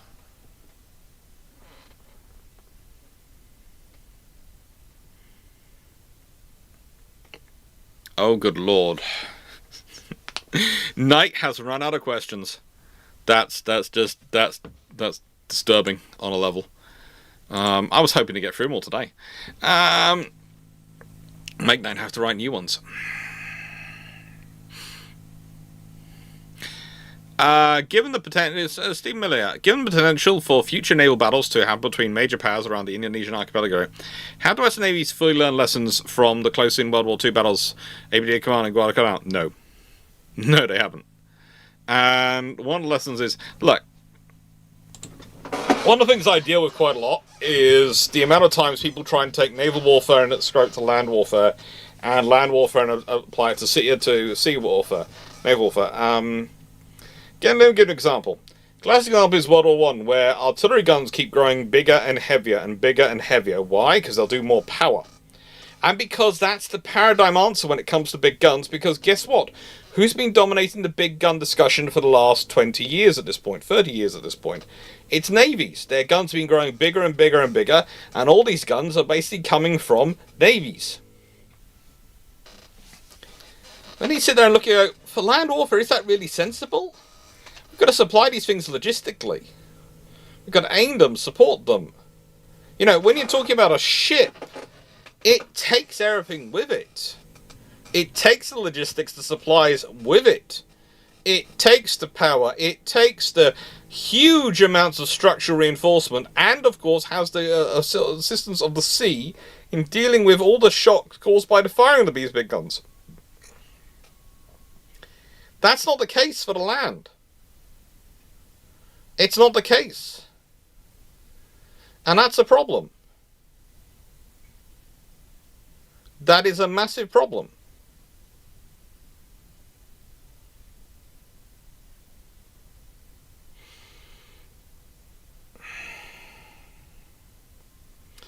And so land battles become obsessed with having bigger and bigger guns, and that doesn't really necessarily suit them. This is why I'm doing Hague tomorrow. Why Naval Historians' approach to Hague is quite an interesting one, because Hague in many ways is a victim of the time period he's in and the solutions that are coming up with from the time period he's in. Not necessarily stuff he's interested in doing himself, but because that's what happened.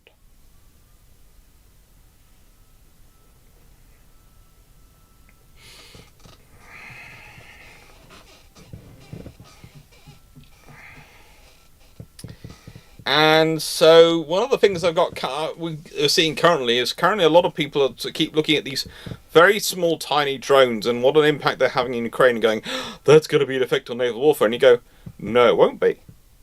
Because in most of the areas of the sea around the world, ships have a lot more room to maneuver. You also have to deal with the wind and the conditions over the sea, which are very different than over land.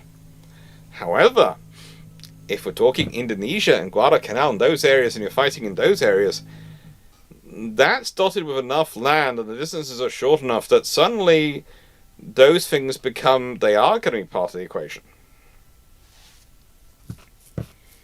And to my mind, the initial reaction of lasers and close-in weapon systems and things that need to be developed for ships, great.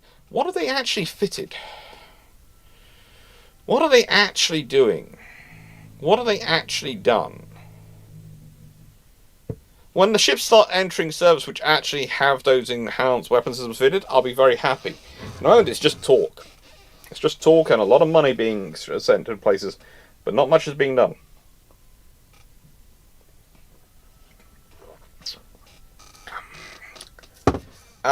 Your first problem there is believing it's an American phraseology. Nice to go from, why do we use American phraseology when describing ship types? We don't. And to an extent, we use the phraseology as defined in various naval treaties. Then we have the NATO phraseology, which America was forced to comply with at a certain point, because you have to remember, at a certain point, the Americans had what they called frigates, were not what everyone else called frigates. At certain points, the Americans actually had frigates as they're basically the name for their destroyer leaders. There was all sorts of fun things, and they of course had destroyer leaders. Then they had destroyer leaders, and then they used them to become cruisers. And yeah, there's all sorts of fun things which have happened with the Americans and their phraseology. Broadly, phraseology for ship types. Usually we're using especially on this channel, we're using a broadly agreed mix of mostly British, but definitely Anglophone designations and definitions, because it fits with the linguistics I use. But I do explain that to students, and I explain that in the channel as well. There is the part that I have grown up in, and whilst I have studied other, I have grown up in, and I'm most familiar, and my home thinking my head is in the Anglophone definition of the words. And therefore, that is what I use. And that is what I work with.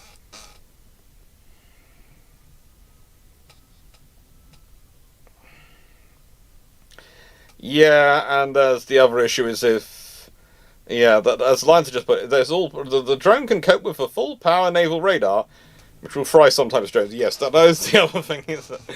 And we're not joking about this. The US Navy and other navies have shown that when their radars are turned on to full power, their oversea radars, especially over the sea, they can do some very, very nasty things. Paul from Chicago. Admiral Gushkov struggled at keeping his ships and subs at sea. Meantime, between patrols was very high. How do we square this with him being an effective admiral? He's an effective admiral in that he gets the fleet. Sometimes the time between ships and subs, struggling to keep the ships and subs at sea is a reflection of the infrastructure he has available. It's a reflection of the crew he has available. And it's also a reflection on the resources he has to keep the vessels at sea. And he has to marshal all these quite carefully, as well as maintaining a decent amount of material in reserve, because if any wartime scenario comes up, suddenly he's going to need to get those ships out of sea at full time. So he has a balancing act to do. It's kind of like Rosinski. He doesn't win the Battle of Tsushima, yet a lot of us will rate him as a very, very highly and as a very good admiral. I would say he's better than Makarov and better than any other Russian admiral in the war. Because he gets his fleet to Tsushima, which was by no means a given. And when they get to Tsushima, if you look at their fighting record versus the Japanese, versus their fighting record versus British sailing vessels, sailing fishing vessels, in one scenario, they mostly hit themselves. By the time they're fighting the Japanese, they mostly hit the Japanese. They don't hit them enough, and they don't do enough damage. But he's managed to train them that much. That's a massive improvement.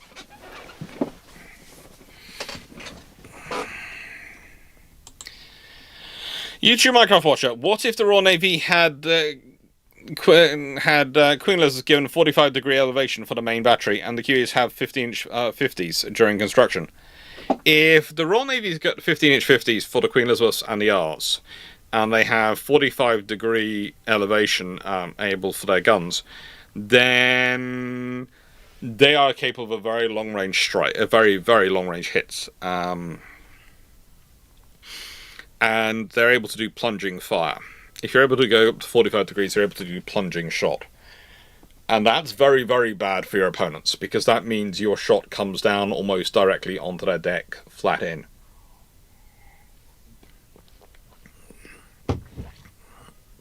Which means you can, if you hit, the hit you achieve is going to probably cause critical damage, because it's going to bury itself into the center of the hull and then go boom. It's not coming in from the side, it's coming in from the top at an angle, so it's going to hit for the center, and it's going to go boom, probably somewhere in the center of the ship. That's really bad. Really, really bad. So basically, if you give them that ability, especially from new, so when they're being built, they have that from the get-go, then the Battle of Jutland probably turns into quite a hefty massacre.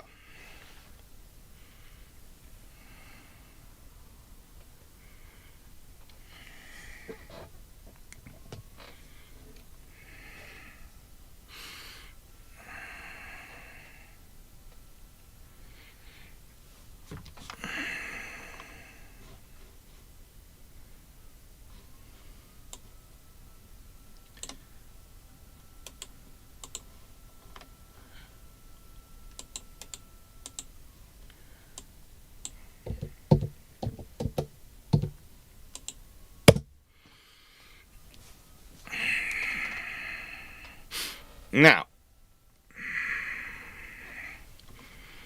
and literally the reasoning for that massacre is literally where the shells will go off. And the thing is, the more ships you lose, the more they're going to lose for the Kaiserlich Marine. Although if they wipe out first scouting group, the odds are the rest of the High Seas Fleet turns tail and withdraws, because if first scouting group's being annihilated, then frankly, Shearer's not going to want to raid around. Seneca, how much did you sleep tonight? When did you last sleep? Friday night. I had a nice full 6 hours Friday night. That was more than enough for me for a few days. What if the YouTube Minecraft Watcher? What if the Marine Nationale 1940 suddenly appeared today? France would be very, very confused. And then you'd have the French government trying to work out what to do. And probably a lot of scrapyards would be looking very excited, but honestly, knowing the French government, they might actually end up doing some museums. Good ones.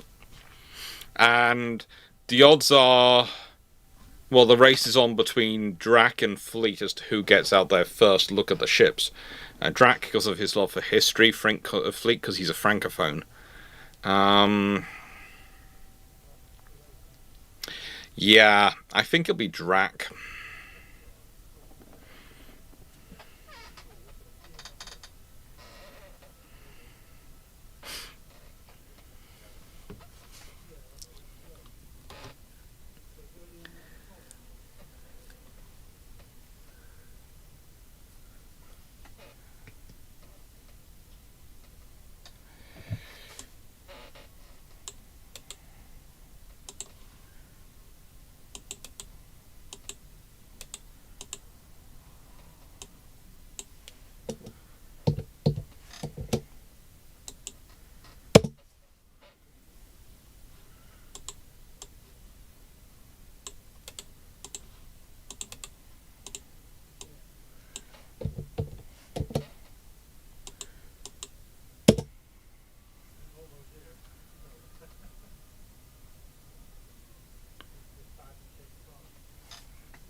Okay.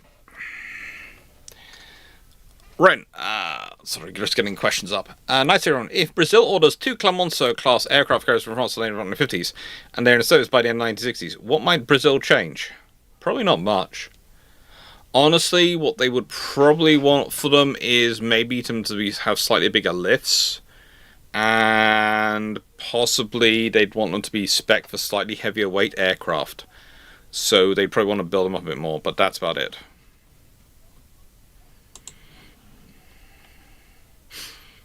Yes, I know.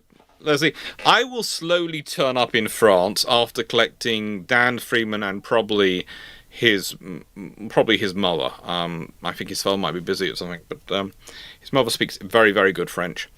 And you, with them alongside me, and probably Gareth as well, if I can drag him along. Maybe Dan C. We'll join our colleagues in examining this fleet on the French fleet at Marine Nationale 1940, and we'll of course I will of course then go and do a video on the burn, explaining exactly why they had this bright idea, and here's why it doesn't work in practice. The whole way through. It's a good idea, but it's a good idea. But would be my whole walkthrough.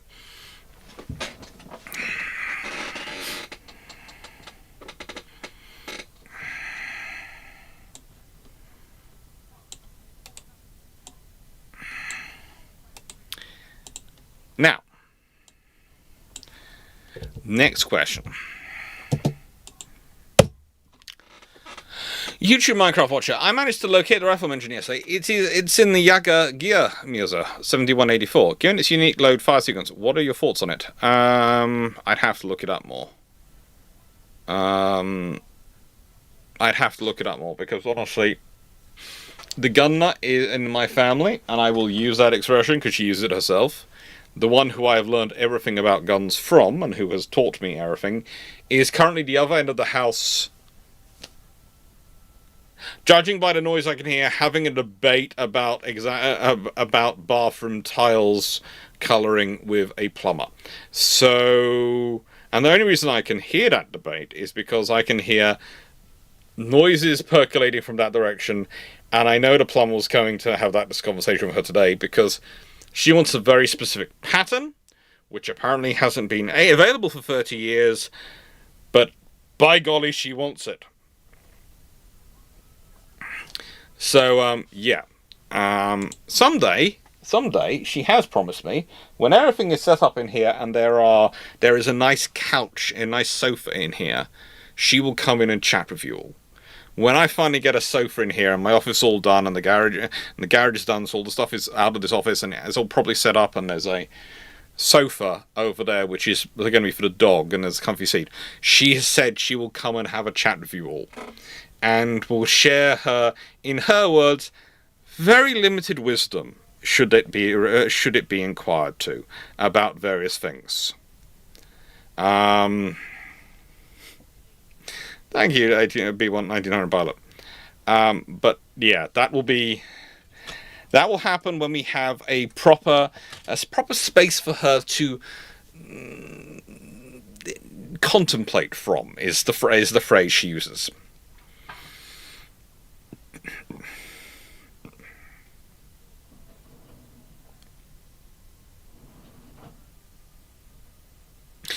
Yes, Chandler. At a certain point, you will be meeting Mrs. Clarke. She was hoping to set up do the two-way video link on when I was at the conference, when I was giving a talk in last week at London, but she was told by my sister that wasn't possible. She was apparently trying to get it to accept a video call instead of just being her watching. She wanted to give us live video reaction.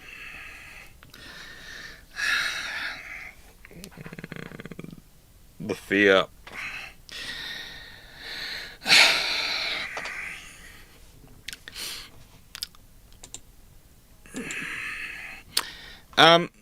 Channel, what is the worst named class of ships in sci-fi in your estimation?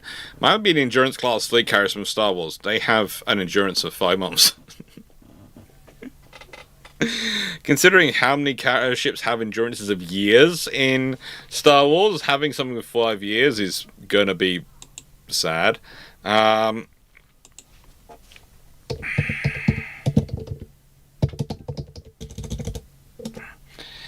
say... Okay.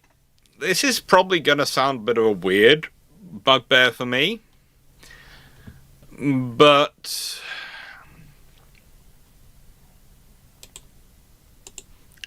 And when I say this, I do mean this in a sort of in a nice way, but I find it slightly weird, not unsurprising with the Federation being the way it is. I do find it slightly weird that they have their heavy cruisers are called the Ambassador class. Now, let me explain this. Because your heavy cruisers, especially in this period, and the Ambassadors are very much in the heavy cruiser category,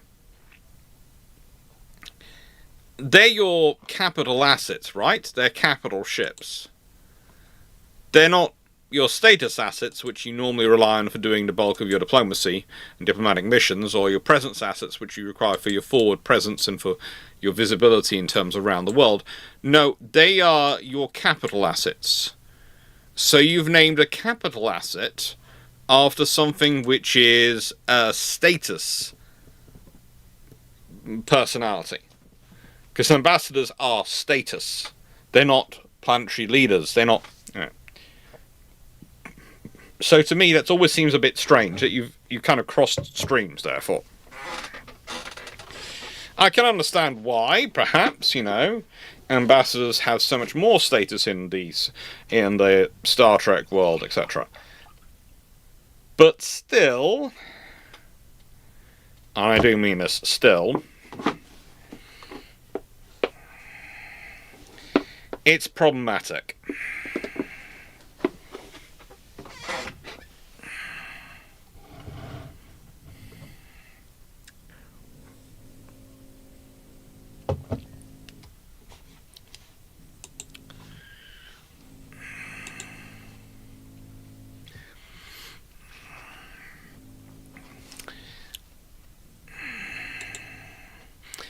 What are some things where you go, I can't prove it, as I'm standing here, but I know?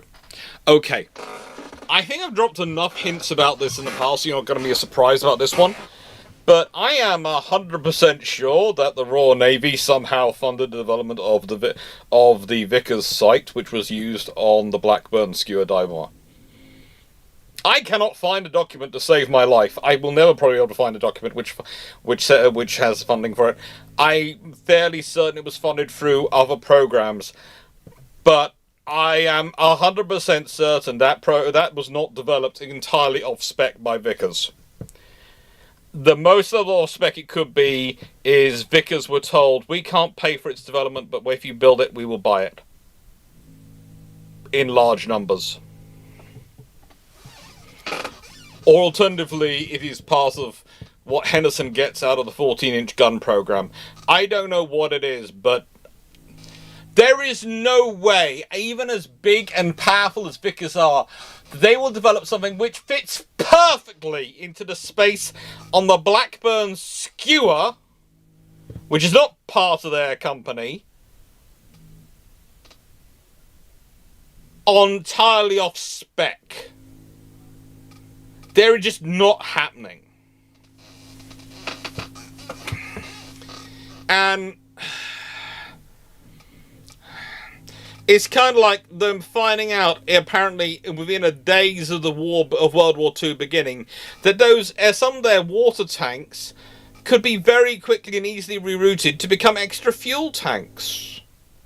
And so the Royal Navy ships suddenly gained extra range because they could carry an extra few hundred tons of fuel instead of extra feed water. And they work perfectly fine without that extra feed water. It's just,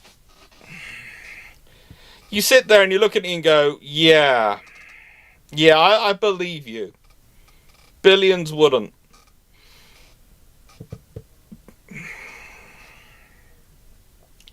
But it is a constant like that. There are all sorts of things like that. And that sort of going on.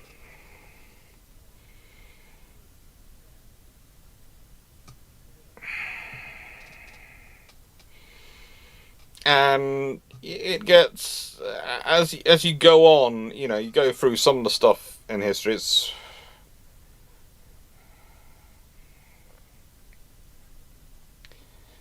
you can go further on. Honestly, the Royal Navy is one of the most which does this, because the Royal Navy is very good at making paperwork disappear. You learn that when you're a historian wandering through their archives. I spent time with the US in the US archives and various things, and the US is very good at misfiling paperwork. The Royal Navy is very good at making sure the paperwork never turns up ever again. Ever again. Under any circumstances. And they do it very, very well. Very, very well.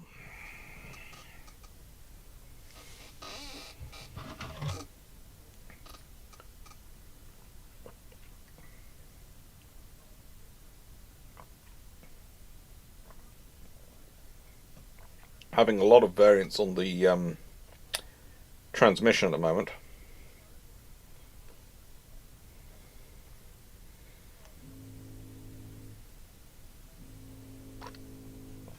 I'm not sure why it's transmitting so much. Oh, time to stretch. Ugh. Well, I'm going to go quickly check a cable. I'll be back in a second.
Apologies.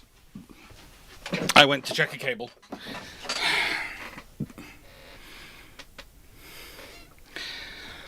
I doubt I'll get stiff. Yeah, lots of things that I can't prove that I'm fairly certain happened. And I'm usually fairly honest in videos when I'm talking to you all. I go, this is my strong suspicion. Strong suspicion. But yes, strong suspicion. I'm not sure why the internet connection is currently having so many issues. Twitch is remaining fine. For some reason, it's a connection between Restream and YouTube which is having issues.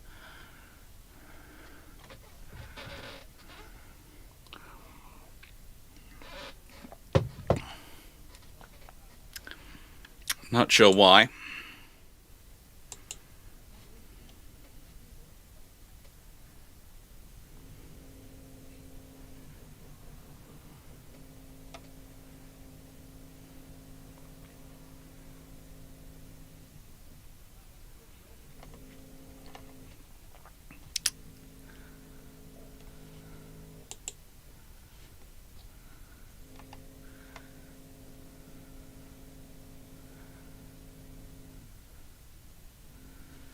Okay.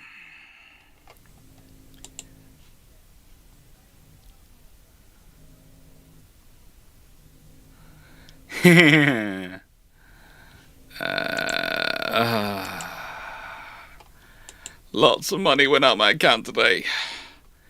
Just getting all the notes coming in from various systems. Oh, that was a terrible time to look away from the chat. All I did was see. All I did was sort of see all that stuff. No. There's a new Coke flavour for creamy vanilla. Oh, good lord, that sounds worrying.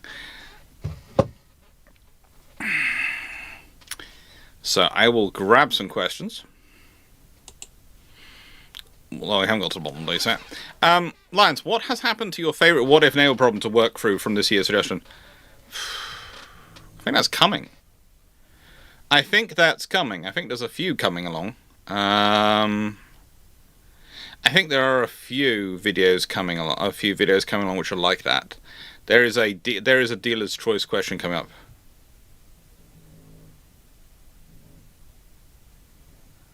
There is a dealer's choice question coming up, which should be quite good.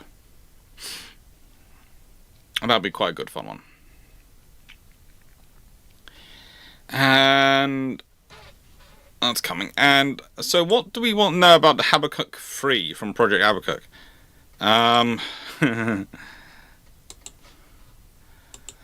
That's an interesting question. What do we know? Because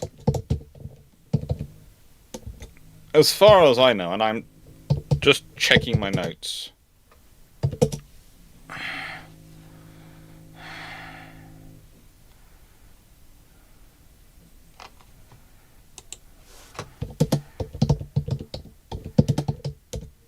And when I say checking my notes, I mean literally checking my notes.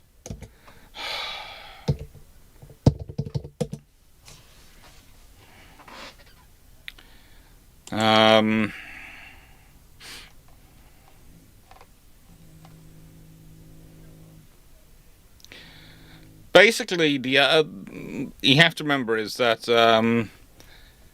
Habakkuk 2 was supposed to be 2,000 feet and a width of 300 feet, and basically very large, but very slow, but very massive, and basically will be a floating iceberg in the middle of the sea. Habakkuk 3 was supposed to be smaller, faster, cheaper to build, quicker to build.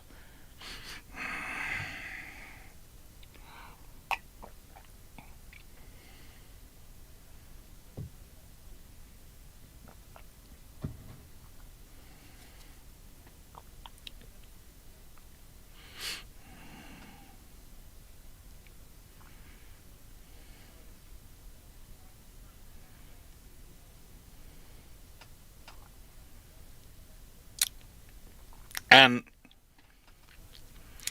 yeah, It's always fun as notes is that the notes are, it's a 2.2 million ton displacement ship. It's a Berg ship. Yeah, it would have been massive.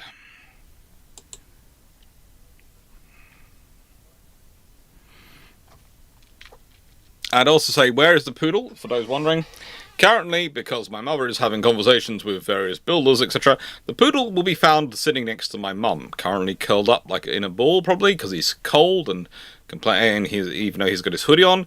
But if anyone raised their voice to my mum or argued, they would probably very quickly find themselves facing a poodle going, hello, I am now have gone from asleep to awake and paying you a very deal amount of attention. Very quickly. When there are people in the house, the poodle usually goes to do goes and does what we would call guard duty. The moment they've gone, though, he'll then probably turn up in here and go, hello.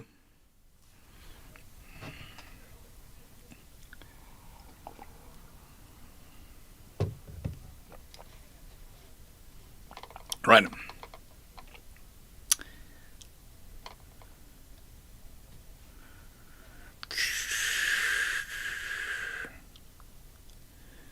And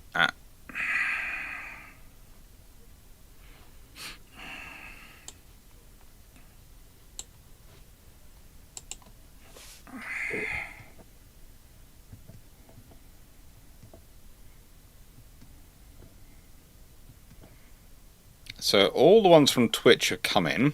So I just need to worry about the ones from YouTube.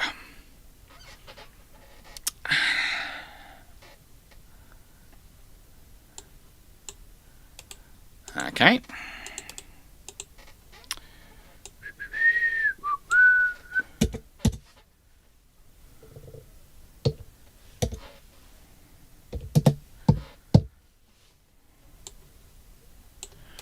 Mm-hmm.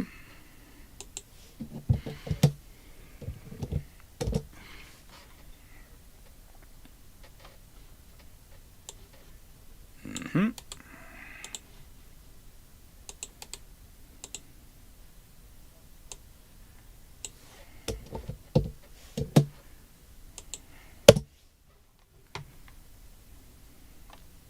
Thank you, Benjamin.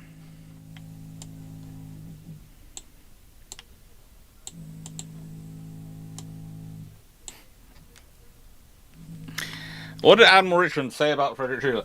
Well, that's the interesting thing. Admiral Richmond's book, I have it in here.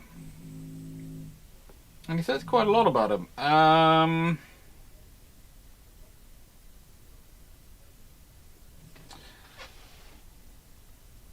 Let me hunt it down. I'll talk about that one in a second. I'll put that. I will. We got all those. That's good. And so, yeah, we got all those.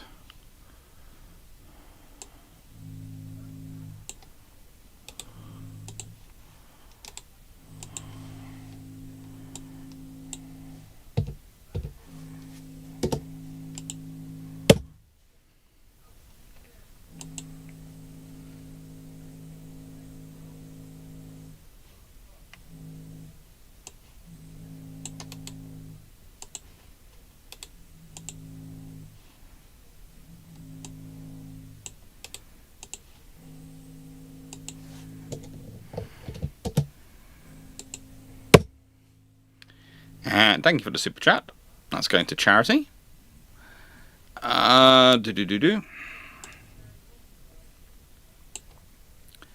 We've got that one. That one. I have to get the bot get the bot working, don't I?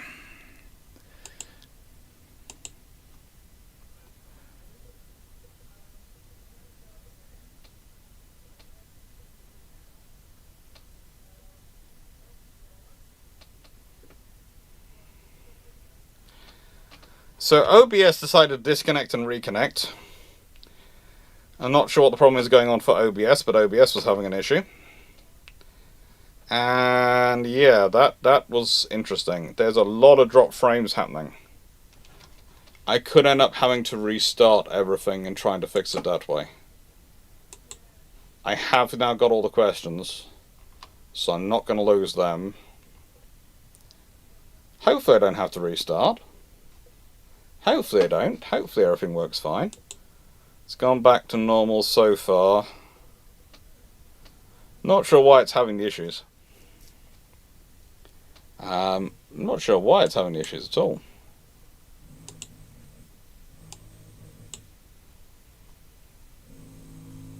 Decided to have a lot of issues. Oh well. YouTube Minecraft Watcher. How would this change history if suddenly in 1901, through some convoluted process above the belt altogether might result in death, Kaiser Wilhelm II becomes both Kaiser of Germany and the Tsar of Russia?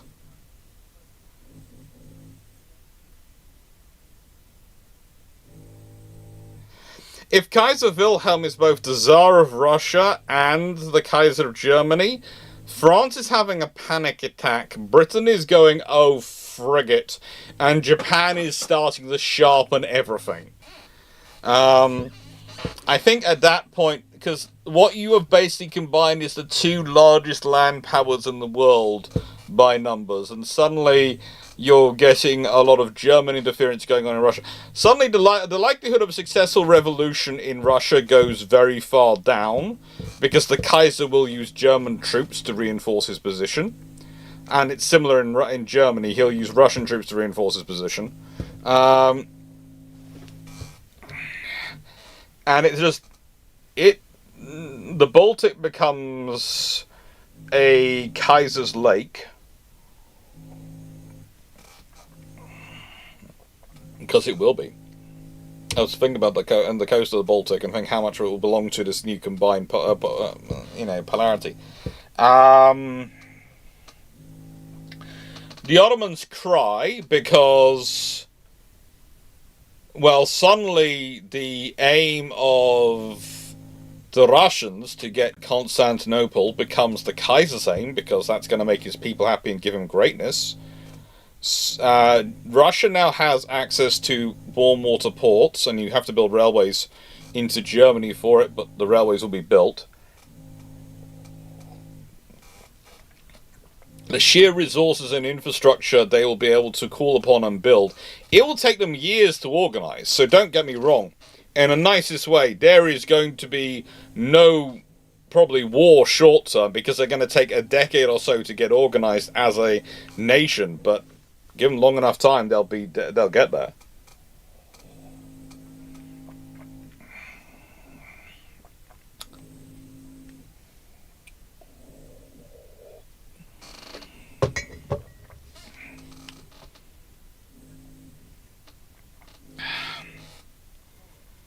Yeah, internet is having fun today. That internet is having fun.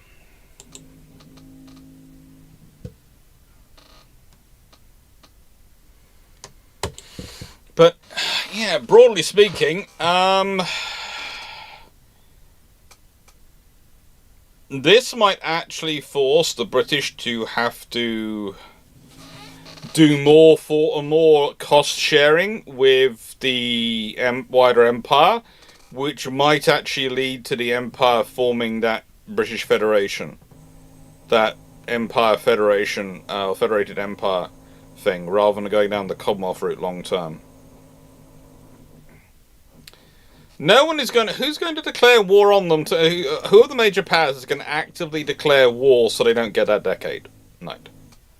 That's the thing. No one's going to want to declare war so they don't get that decade. No one's going to want to start picking that fight, because who is in their position to actually fight that combination? Is France going to declare war against that? No. The Kaiser has just become the Tsar of Russia as well as the Kaiser of Germany. So now, the French, if they fight a war against the Germans, well, there's going to be the German army descending on them, and probably the Russian army descending on them. The main problem you have is the fact that the Austrians have managed to cause themselves so much issue with their treatment of the wife and children of the heir, that there's a very real possibility that the Kaiser then presents himself as the natural heir to that throne as well, the dual monarchy, and managed to get the Austro-Hungarian Empire to combine into the German and the Russian. And then you end up with, well, a very, very big empire. Very quickly. A very, very big empire. Very, very quickly.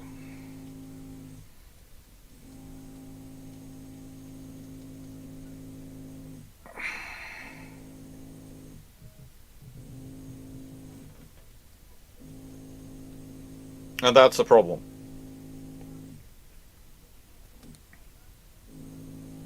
That is a massive problem. Oh, Poland is part of the empire. They're not getting independent. They're right in the middle of that empire. There's no way they're being allowed to go independent in that scenario.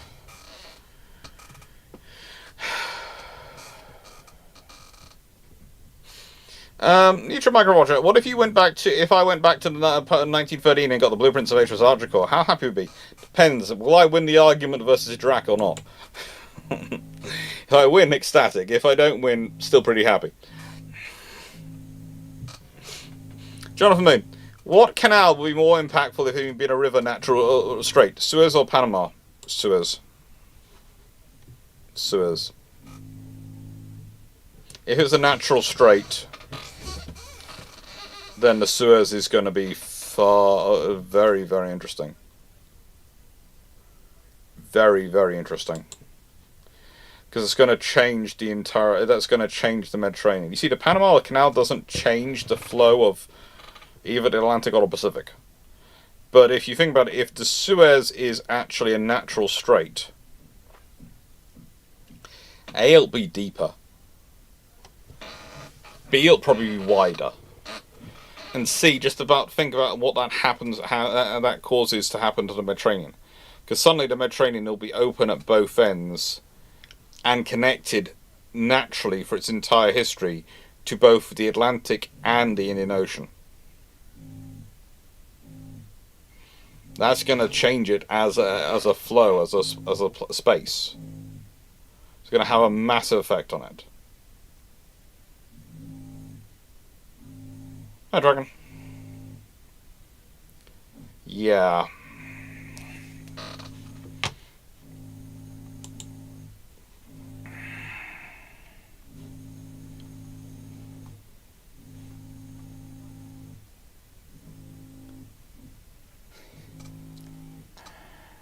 Well, you don't know. Basically, it might mean that, quite a lot of the interesting things... How do I put this politely? If you have... He wouldn't have to land in Egypt. He wouldn't have to. I think I'm going to have to restart this all, because there is something going wrong here. The point I was making, though, before it got interrupted was, if Napoleon doesn't have to go through Egypt, doesn't have to land in Egypt, he carries on and goes straight on. He carries straight on to his destination.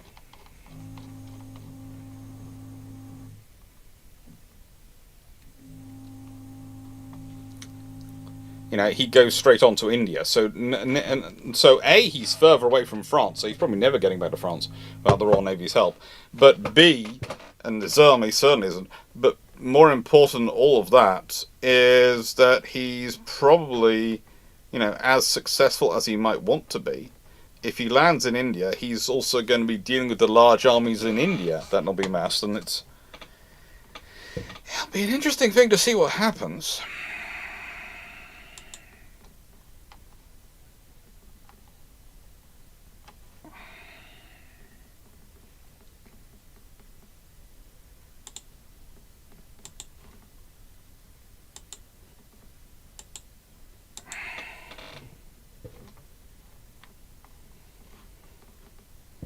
He'd be very sure. He'd be in a lot of trouble quite quickly, but he could do it. Hello, Taco.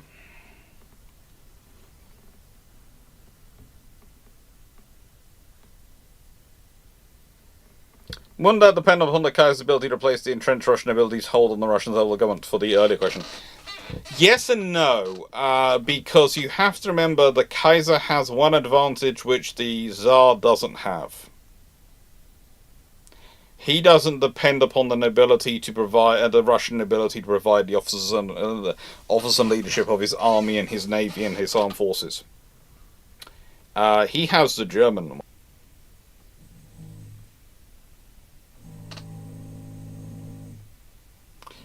Okay, OBS has just disconnected and reconnected for about the 4th or 5th time in the last few minutes. I'm going to shut it all down and restart it to try and fix it and stop it doing this. I hopefully have got all the questions. I think I've got all the questions before I do that. If I have missed your question, please put them back when I come back. But I'm going to basically shut everything down and restart it, because OBS just keeps shutting down and restarting, and that's causing problems. And I'm not sure why OBS is doing this, but it could also be to do with why the YouTube isn't connected, because it seems to be the YouTube connection which is causing the trouble. So